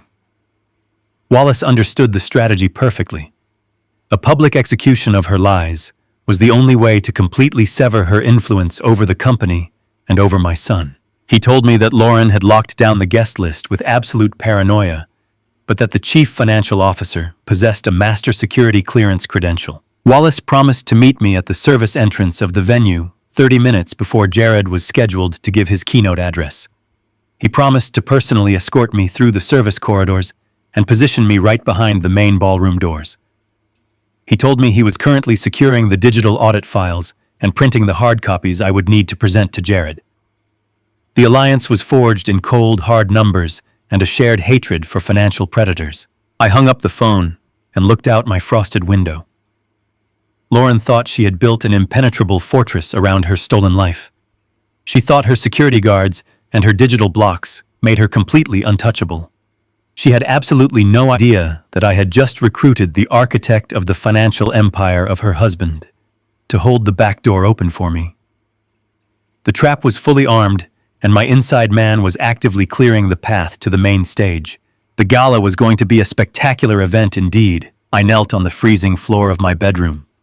My joints protested with sharp flares of pain, but I ignored them completely. I reached under the old wooden bed frame and pulled back a loose floorboard. Beneath the dust and the shadows sat a small metal lockbox. It contained the absolute last of my personal emergency cash. I had saved those bills over the course of 3 years by eating smaller portions and sitting in the dark to save electricity. It was money meant for a catastrophic medical emergency or a sudden eviction. I opened the box and counted the crisp bills. There was exactly $1,200. For a man living on church pantry soup, that amount of money was a fortune. It could have bought me months of reliable groceries and a brand new space heater. It could have bought me physical comfort. But physical comfort was no longer my primary objective. I did not need a new heater. I needed armor. I took the entire stack of bills and placed them securely into the inner pocket of my heavy wool overcoat. I left my apartment and walked out into the punishing Chicago winter. The wind tried to push me back, but my stride was longer and much more deliberate than it had been in years. I walked directly past the grocery store, with its brightly lit windows displaying fresh produce and hot meals. My stomach growled fiercely, reminding me that I had eaten nothing but dry toast since yesterday morning. I silenced my hunger with pure willpower. I was feeding something much larger than my empty stomach. I was feeding my dignity. I took a bus to the upscale commercial district. I avoided the modern department stores with their loud music and aggressive salespeople. Instead, I walked down a quiet side street lined with classic brick facades. I stopped in front of a traditional menswear boutique. It was the kind of establishment that had been tailoring garments for successful businessmen and local politicians for decades. The display window featured dark, rich fabrics and polished leather shoes. I pushed the heavy oak door open and stepped inside. The shop smelled of steam-pressed wool, leather polish, and measuring chalk. It was a scent that instantly transported me back 20 years to the prime of my auditing career. An older salesman approached me. His eyes quickly scanned my faded sweater and my worn-out shoes. He opened his mouth to politely inform me that I was likely in the wrong store. Before he could speak a single word of condescension, I pulled the thick stack of bills from my overcoat and set it down on the glass display counter. I looked him directly in the eyes with the piercing and unyielding gaze of a senior corporate auditor. I told him I needed a suit. I told him I needed a dark, charcoal gray two-piece suit tailored to fit my frame perfectly by Saturday afternoon. I told him the price was absolutely not an object, but the craftsmanship had to be entirely flawless. The salesman looked at the cash and then looked back at my face. He recognized the firm tone of my voice. It was the tone of a man who was used to giving orders and expecting immediate compliance. He nodded respectfully and swept away his initial judgment. He escorted me to the back of the shop and called for the master tailor. For the next hour, I stood in front of a three-way mirror while the tailor measured my shoulders, my waist, and my arms. He brought out bolts of premium Italian wool. I selected a dark charcoal fabric that was understated but incredibly powerful. It was not a flashy suit meant to attract cheap attention. It was a serious and commanding garment. It was the uniform of a man who dismantled corporate empires for a living. I stood completely still while the tailor pinned the heavy fabric around my frame. As he worked, I watched my reflection in the tall mirrors. For 3 long years, I had deliberately slouched my shoulders. I had shuffled my feet and kept my head bowed low to play the part of the invisible and helpless old man. I did it because I thought that was what the world expected of me. I did it because Lauren and her sleazy lawyer needed me to be weak and pliable. But looking at the sharp lines of the dark wool draped over my shoulders, the illusion finally shattered. The broken and confused grandfather vanished entirely. The man staring back at me from the mirror was the man who raised a millionaire. He was the man who sold his cherished family home to pay for college tuition. He was the man who sat across from corrupt chief executive officers and forced them to surrender their stolen assets. My spine straightened automatically. My chin lifted. The deep lines on my face no longer looked like signs of decay and exhaustion. They looked like battle scars. They were the geographic map of a man who had survived a lifetime of hardship and still refused to break. I realized in that quiet tailor shop that Lauren had not simply stolen my money. She had attempted to steal my identity. She had tried to convince me that I was nothing more than a pathetic burden. I paid the salesman the required deposit and promised to return on Saturday morning for the final fitting. I walked back out into the freezing city streets without my heavy overcoat buttoned all the way up. The cold air hit my chest, but I felt completely untouchable. I did not feel the pain in my knees or the biting hunger in my stomach. The physical transformation was rapidly fueling a profound mental resurrection. Every step I took away from that tailor shop was a step away from the victim Lauren had created. I spent the next 2 days meticulously preparing for the gala. I did not sit by the window and watch the snowfall. I mentally rehearsed every single detail of the financial dossier. I memorized the routing numbers, the account limits, and the property addresses. I practiced my delivery. I knew that when I walked into that grand ballroom, I could not show a single ounce of hesitation or sorrow. I could not be a grieving father asking for an apology. I had to be an executioner delivering a final and absolute verdict. Saturday morning finally arrived. I returned to the boutique and put on the finished suit. The master tailor had done an exceptional job. The dark charcoal wool fit me perfectly and hid the frailty of my age. I purchased a crisp white dress shirt and a solid dark tie. I bought a pair of polished black leather Oxfords. When I walked out of the dressing room, the salesman gave me a slow and deeply respectful nod. I looked like a man who owned the entire building. I took the garment bag and made my way back to my apartment for the final hours of waiting. I laid the suit out on my small bed. I took a hot shower and shaved my face with absolute precision. I combed my gray hair back neatly. I put on the clothes one piece at a time, deliberately stepping into my armor.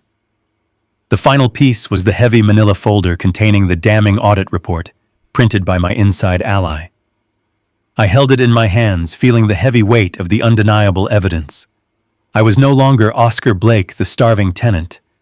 I was the auditor, and my final review was complete.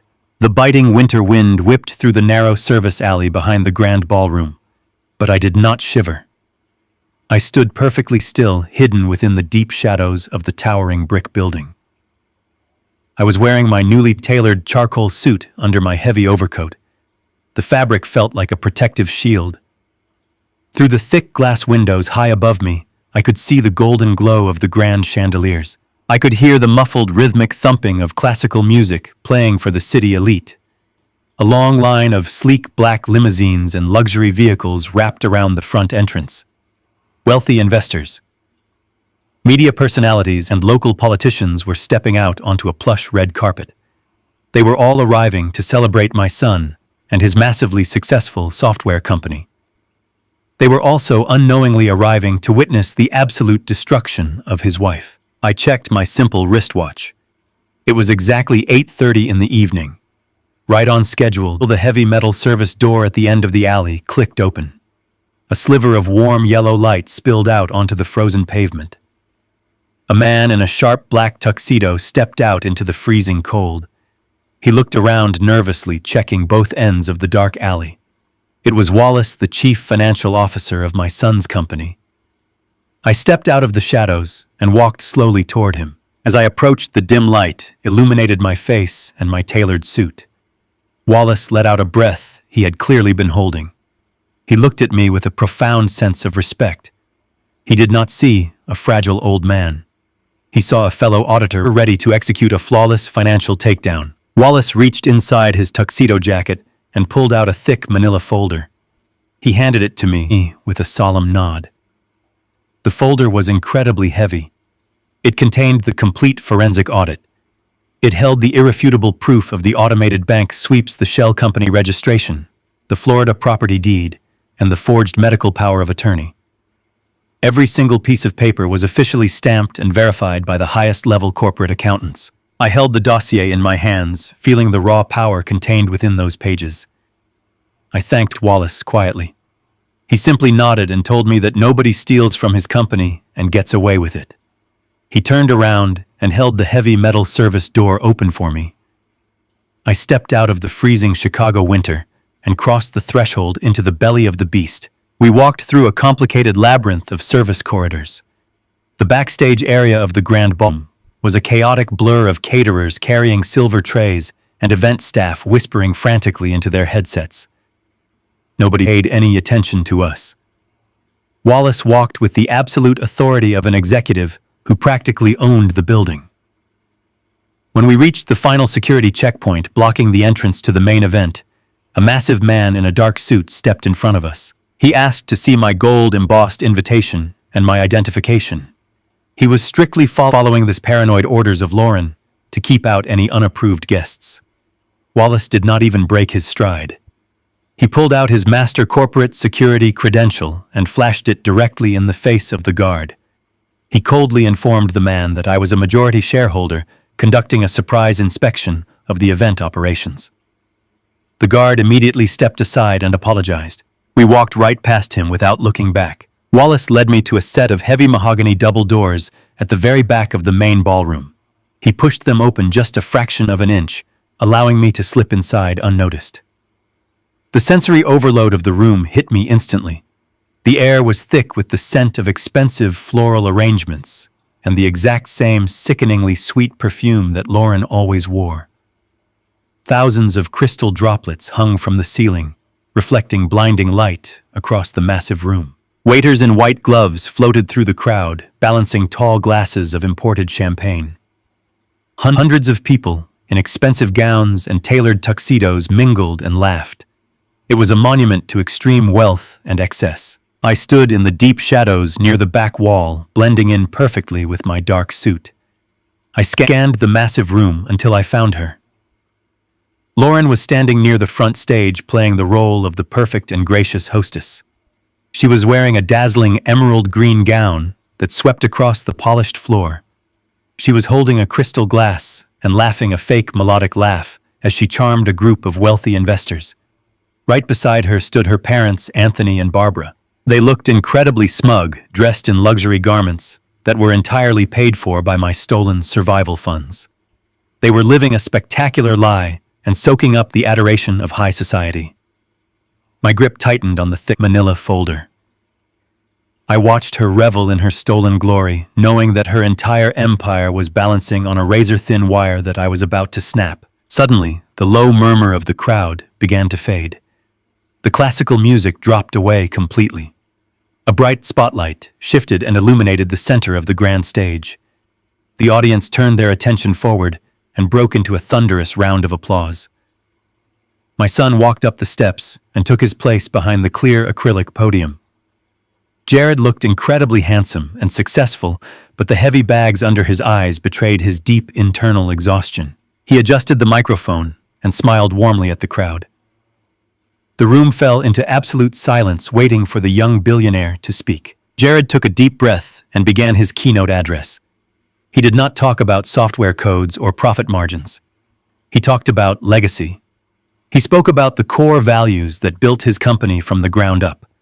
He talked about honesty, integrity, and the importance of taking care of the people who helped you reach the top. My heart ached as I listened to his voice echo through the massive ballroom. He was a good man who had been completely blinded by a predator. Then the tone of his voice shifted. It became softer and incredibly vulnerable. He looked out at the sea of wealthy faces and told them that none of his success would have been possible without the sacrifices of one specific man. He spoke about his father. He told the crowd how I sold our family home after his mother died, just to pay for his college tuition. He praised my decades of hard work as an auditor and my unwavering commitment to the truth. Jared told the entire room that although his father was currently battling a tragic and confusing illness, he was dedicating this monumental night entirely to my honor. A collective sigh of sympathy swept through the wealthy audience. Lauren looked up at her husband and placed her hand over her heart, performing the role of the deeply supportive and grieving wife flawlessly. It was a sickening display of emotional manipulation. She was using my supposed mental decay to elevate her own social standing in front of the city elite. She wiped away a completely fake tear and smiled bravely for the cameras capturing the moment. I knew right then that the time for hiding was completely over. The narrative had to be forcefully corrected. I stepped out of the deep shadows of the back wall. I held my head high and squared my shoulders. I clutched the heavy dossier in my right hand. The infiltration was complete, and the tension in the room had reached its absolute peak. I took my first deliberate step down the center aisle of the grand ballroom. ready to shatter the grand illusion and drag the predator directly into the punishing light. I placed my polished black leather shoes onto the thick red carpet of the main aisle. The grand ballroom was massive and opulent, but every single step I took felt incredibly loud and deliberate to my own ears. I did not rush. I walked with the slow and measured pacing of a man who held the absolute truth securely in his hands. The wealthy investors standing near the heavy wooden doors were the first to notice me. Men in tailored tuxedos and women in sparkling evening gowns began to step aside. They parted like the sea, yielding to a storm, not because they knew who I was, but because my posture commanded an undeniable and absolute authority. I was no longer the fragile old man freezing in a crumbling apartment.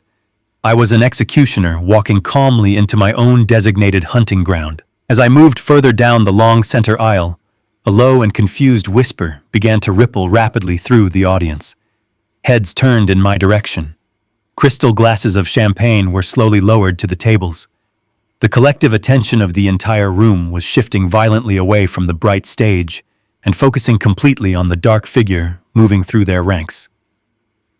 I kept my eyes locked dead ahead. I did not look at the local politicians whispering to their aides. I ignored the media personalities pointing their heavy television cameras toward the sudden disruption. My gaze was fixed with laser precision on the clear acrylic podium where my son was standing. Jared was right in the middle of a heartfelt sentence about family legacy and building a future based on trust. His deep voice was echoing powerfully through the massive speakers hanging from the vaulted ceiling. But as his eyes scanned the crowd, he suddenly froze. The inspiring words completely died in his throat. He leaned forward, gripping the edges of the clear podium so hard, his knuckles turned stark white under the stage lights. He blinked rapidly and shook his head as if he was trying to wake up from a bizarre and impossible hallucination. He expected to see a broken and deeply confused old man who was supposedly locked away in a medical facility. Instead, he was staring at a formidable veteran auditor, wearing a flawless charcoal wool suit. The microphone picked up his sharp and ragged intake of breath, broadcasting his pure shock across the silent ballroom. The sudden and heavy silence from the stage made Lauren turn her head. She had been standing proudly near the front row, soaking up the admiration and envy of the elite crowd. She turned around to see what had distracted her husband from his momentous speech. The very second her eyes landed on my face, her entire physical demeanor collapsed. The perfectly rehearsed smile of the generous philanthropist melted right off her face.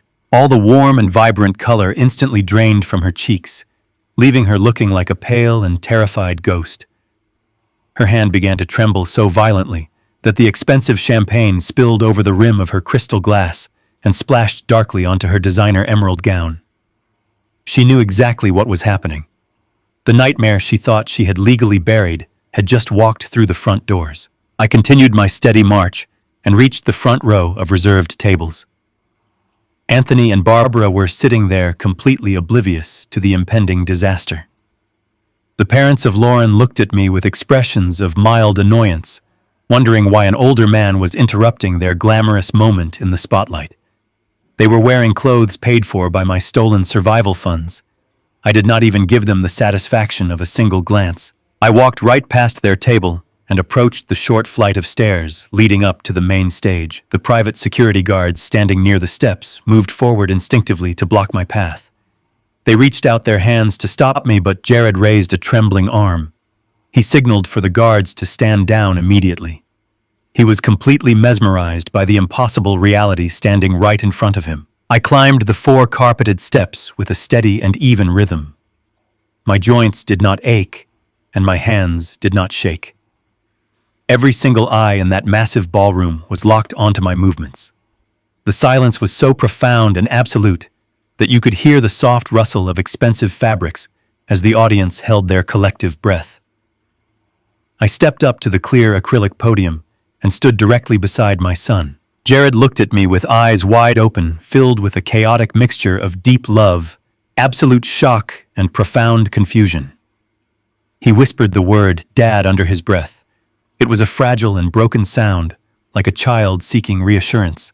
I looked at him and offered a small and steady nod to let him know that he was not losing his mind. I was really there, and my brain was perfectly lucid. I reached out and gently placed my hand over the microphone.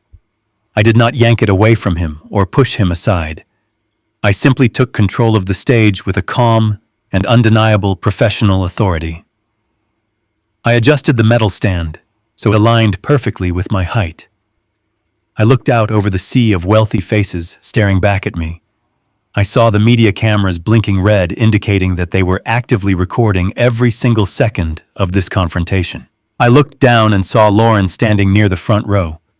She looked like an animal caught in a brutal steel trap. She was desperately scanning the room, searching for an exit route or a lie that could save her, but there was absolutely nowhere left to hide. I lifted my right hand and presented the heavy manila folder. I held it up so the entire room could clearly see the thick stack of financial documents. This was the weapon I had spent days meticulously forging alongside his own corporate accountants. I turned my body slightly so I was facing Jared completely. I held the folder out toward him. I did not scream or yell or throw a theatrical tantrum. True power never requires volume. True power relies entirely on the devastating weight of undeniable facts. I extended the dossier directly into his chest, waiting for him to take hold of the devastating truth. Jared slowly raised his hands and took the heavy folder from my grip. He looked down at the thick manila envelope and then looked back up into my eyes. His brilliant software engineering brain was racing, trying to calculate what possible reason his supposedly sick father would have for handing him a massive stack of corporate paperwork in the middle of a high society gala. I kept my voice low and incredibly steady, ensuring the microphone picked up every single syllable I spoke. I told him that I loved him deeply. I told him that I was incredibly proud of the empire he had built from the ground up. Then I told him to open the folder and read the very first page. I told him that the foundation of his empire was actively rotting from the inside out. I told him that the parasite draining his family trust was standing right in the front row, wearing an emerald dress. The room remained locked in a state of absolute paralysis. Lauren took a sudden step forward toward the stage. She opened her mouth to scream or to interrupt, or to spin another massive web of lies about my mental state, but her vocal cords completely failed her. The sheer, unyielding presence I commanded on that stage stripped away her ability to manipulate the narrative. She was entirely defenseless in the bright spotlight. Jared slowly opened the metal clasp of the manila folder. The thick stack of financial audits, banking records, and property deeds was finally exposed to the bright stage lights. The moment of reckoning had arrived, and the devastating explosion was now only seconds away. Jared flipped open the heavy manila cover. The bright spotlight above us illuminated the crisp white pages of the forensic audit. He stared at the very first page. It was a summary report, officially stamped and signed by his own chief financial officer. I watched his eyes scan the lines of data. The entire ballroom held its breath. The silence was so heavy it felt like physical pressure pressing down on my shoulders. I could hear the faint rustle of the thick paper as Jared turned to the second page. He saw the incoming deposits of $8,000. Then his eyes moved to the adjacent column. He saw the automated electronic sweeps of $7,800, leaving the account exactly 48 hours later. His brow furrowed in deep and painful confusion. He flipped to the next section, revealing the detailed banking ledgers. The sheer volume of the stolen wealth was laid out in perfect chronological order, month after month and year after year. The numbers painted a brutal and undeniable picture of a parasitic drain on his family trust. The brilliant analytical mind of a software chief executive officer processed the undeniable math in a matter of seconds. Jared turned another page, and his breath hitched loudly. He was looking at the corporate registration documents for L Prime Holdings. He saw the name of his wife clearly listed as the sole managing director of the shell company. His hands began to shake violently, holding the heavy stack of paper. He flipped to the third section of the dossier. There it was in plain black and white. The official property deed and the county tax records for the sprawling beachfront estate in Miami. He saw the massive monthly mortgage payments perfectly matching the exact amounts stolen from my survival fund. He flipped to the very back of the folder. He saw the glossy social media photographs printed directly by his own accounting team. The images showed Anthony and Barbara drinking expensive champagne on a tropical balcony. They were smiling and celebrating a luxurious retirement funded entirely by stolen money. Jared slowly looked up from the folder. The color had completely drained from his face, leaving him looking sick and hollow. The illusion of his perfect marriage shattered right in front of my eyes. He realized that the woman he loved had been systematically starving the father who gave him everything. Down on the main floor, Lauren could no longer maintain her paralyzed silence. She saw the absolute devastation spreading across the face of her husband. Pure panic overrode her ability to think clearly. She practically ran up the short flight of stairs, tripping slightly over the heavy hem of her expensive emerald gown.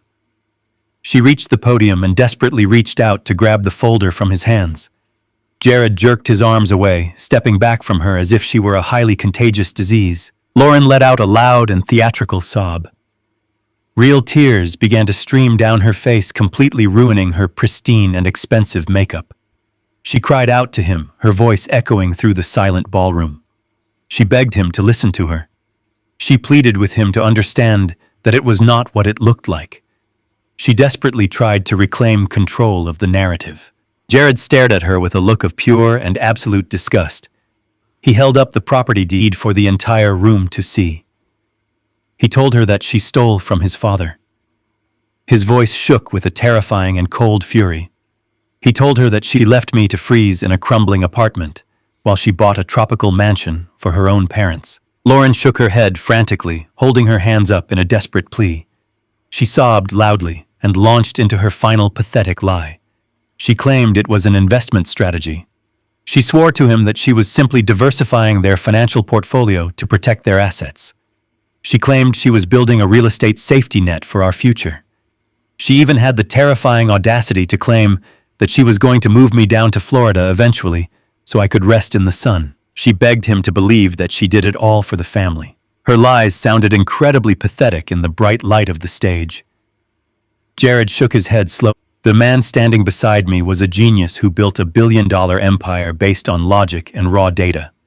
He knew that a legitimate investment strategy does not require forged medical powers of attorney. He knew that a financial safety net does not require starving an old man and hiding behind an invisible shell company. He looked down at the woman he married and saw nothing but a greedy and ruthless predator. He told her that his own chief financial officer had prepared the audit. He told her that the paper trail was absolutely undeniable and completely irrefutable. There was nowhere left for her to run. The math was merciless. The entire room of wealthy investors, media personalities, and local politicians watched in complete and stunned silence as the queen of high society was exposed as a common thief. The whispers rippled through the crowd like a shockwave. Cameras began to flash, capturing the absolute destruction of her public image. Lauren turned her desperate and tear-filled eyes toward me. She glared at me with a hatred so deep and primal it was almost palpable. Her chest heaved as she struggled to breathe. She opened her mouth to hurl an insult. She wanted to tear me down one last time and assert her dominance, but she had absolutely nothing left. She was completely unarmed and totally exposed. Her wealth was a lie and her power was completely evaporated. I stood tall and perfectly composed in my tailored charcoal suit. I looked down at her completely unbothered by her desperate fury. I felt a profound and deep sense of peace wash over my tired bones. The long and freezing nightmare was finally over. I leaned closer to the microphone, ensuring my voice would carry to every single corner of that massive grand ballroom. You thought because I was old, I was invisible. But you forgot who taught my son how to build an empire. The heavy silence in the grand ballroom stretched on for what felt like an eternity. Hundreds of wealthy investors and prominent politicians stared at the stage in absolute disbelief. The illusion of the perfect high society wife had been completely shattered, and there was absolutely nothing left but the ugly truth. I looked down at Lauren, who was still frozen at the base of the podium. She tried to look back at the audience to find a single sympathetic face, but her parents had already abandoned her. Anthony and Barbara were quietly slipping out the side doors, terrified that their own stolen lifestyle was about to be publicly exposed. Jared did not yell. He simply raised his hand and gave a silent signal to the head of his private security team. Two massive men in dark suits stepped forward and flanked Lauren on both sides. They calmly but firmly instructed her to walk toward the exit.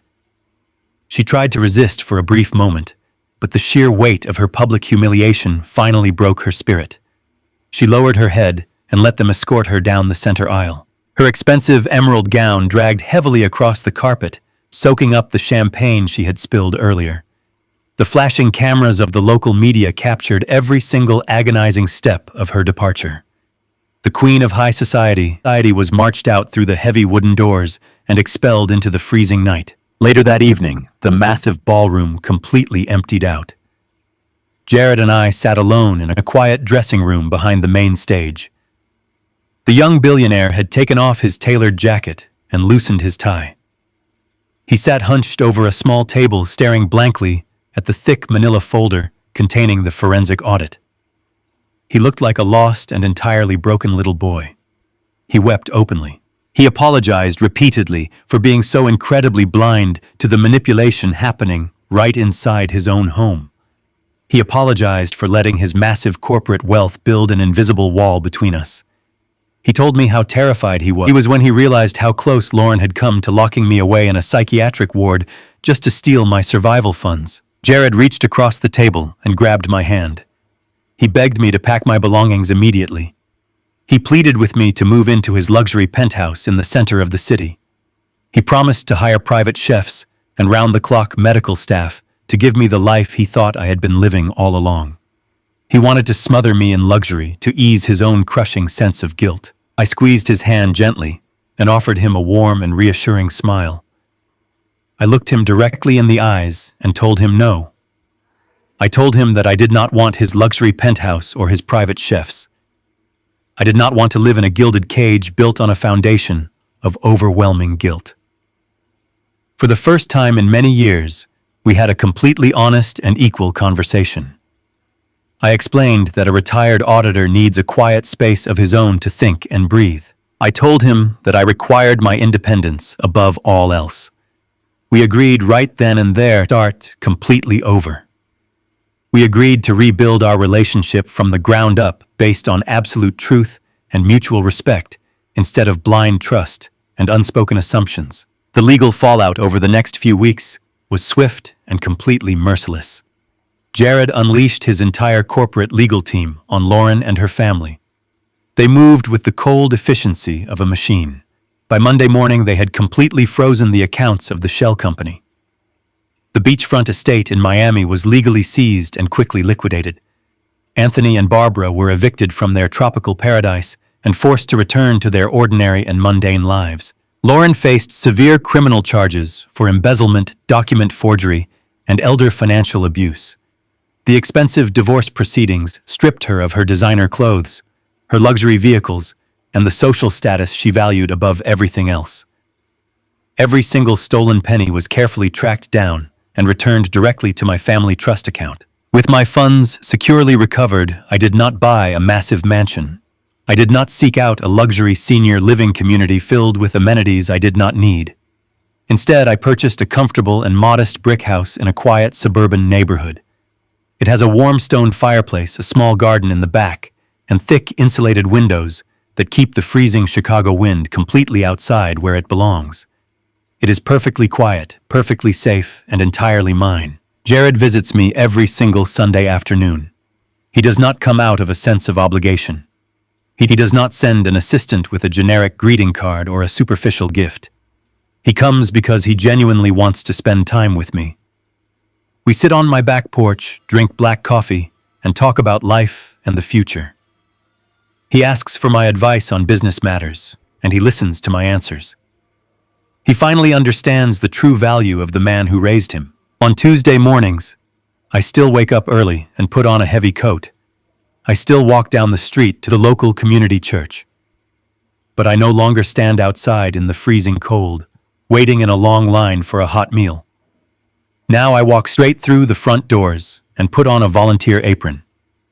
I stand behind the long wooden tables, handing out hot soup and fresh bread to the people who need it the most. I made a substantial and quiet financial donation to ensure the pantry never runs out of resources. I continue to serve the community that kept me alive during my darkest days, but I do it entirely on my own terms, standing tall and full of renewed purpose. Looking back at everything that happened, the greatest lesson I learned is that true power does not reside in loud threats or flashy displays of wealth.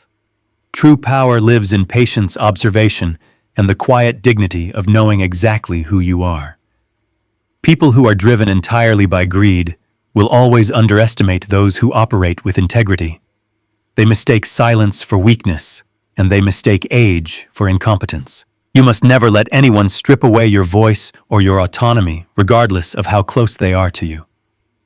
When you demand respect and set unbreakable boundaries, you build a personal fortress that no amount of manipulation can ever breach. If this story resonated with you, please leave a comment below and share your own experiences with setting boundaries.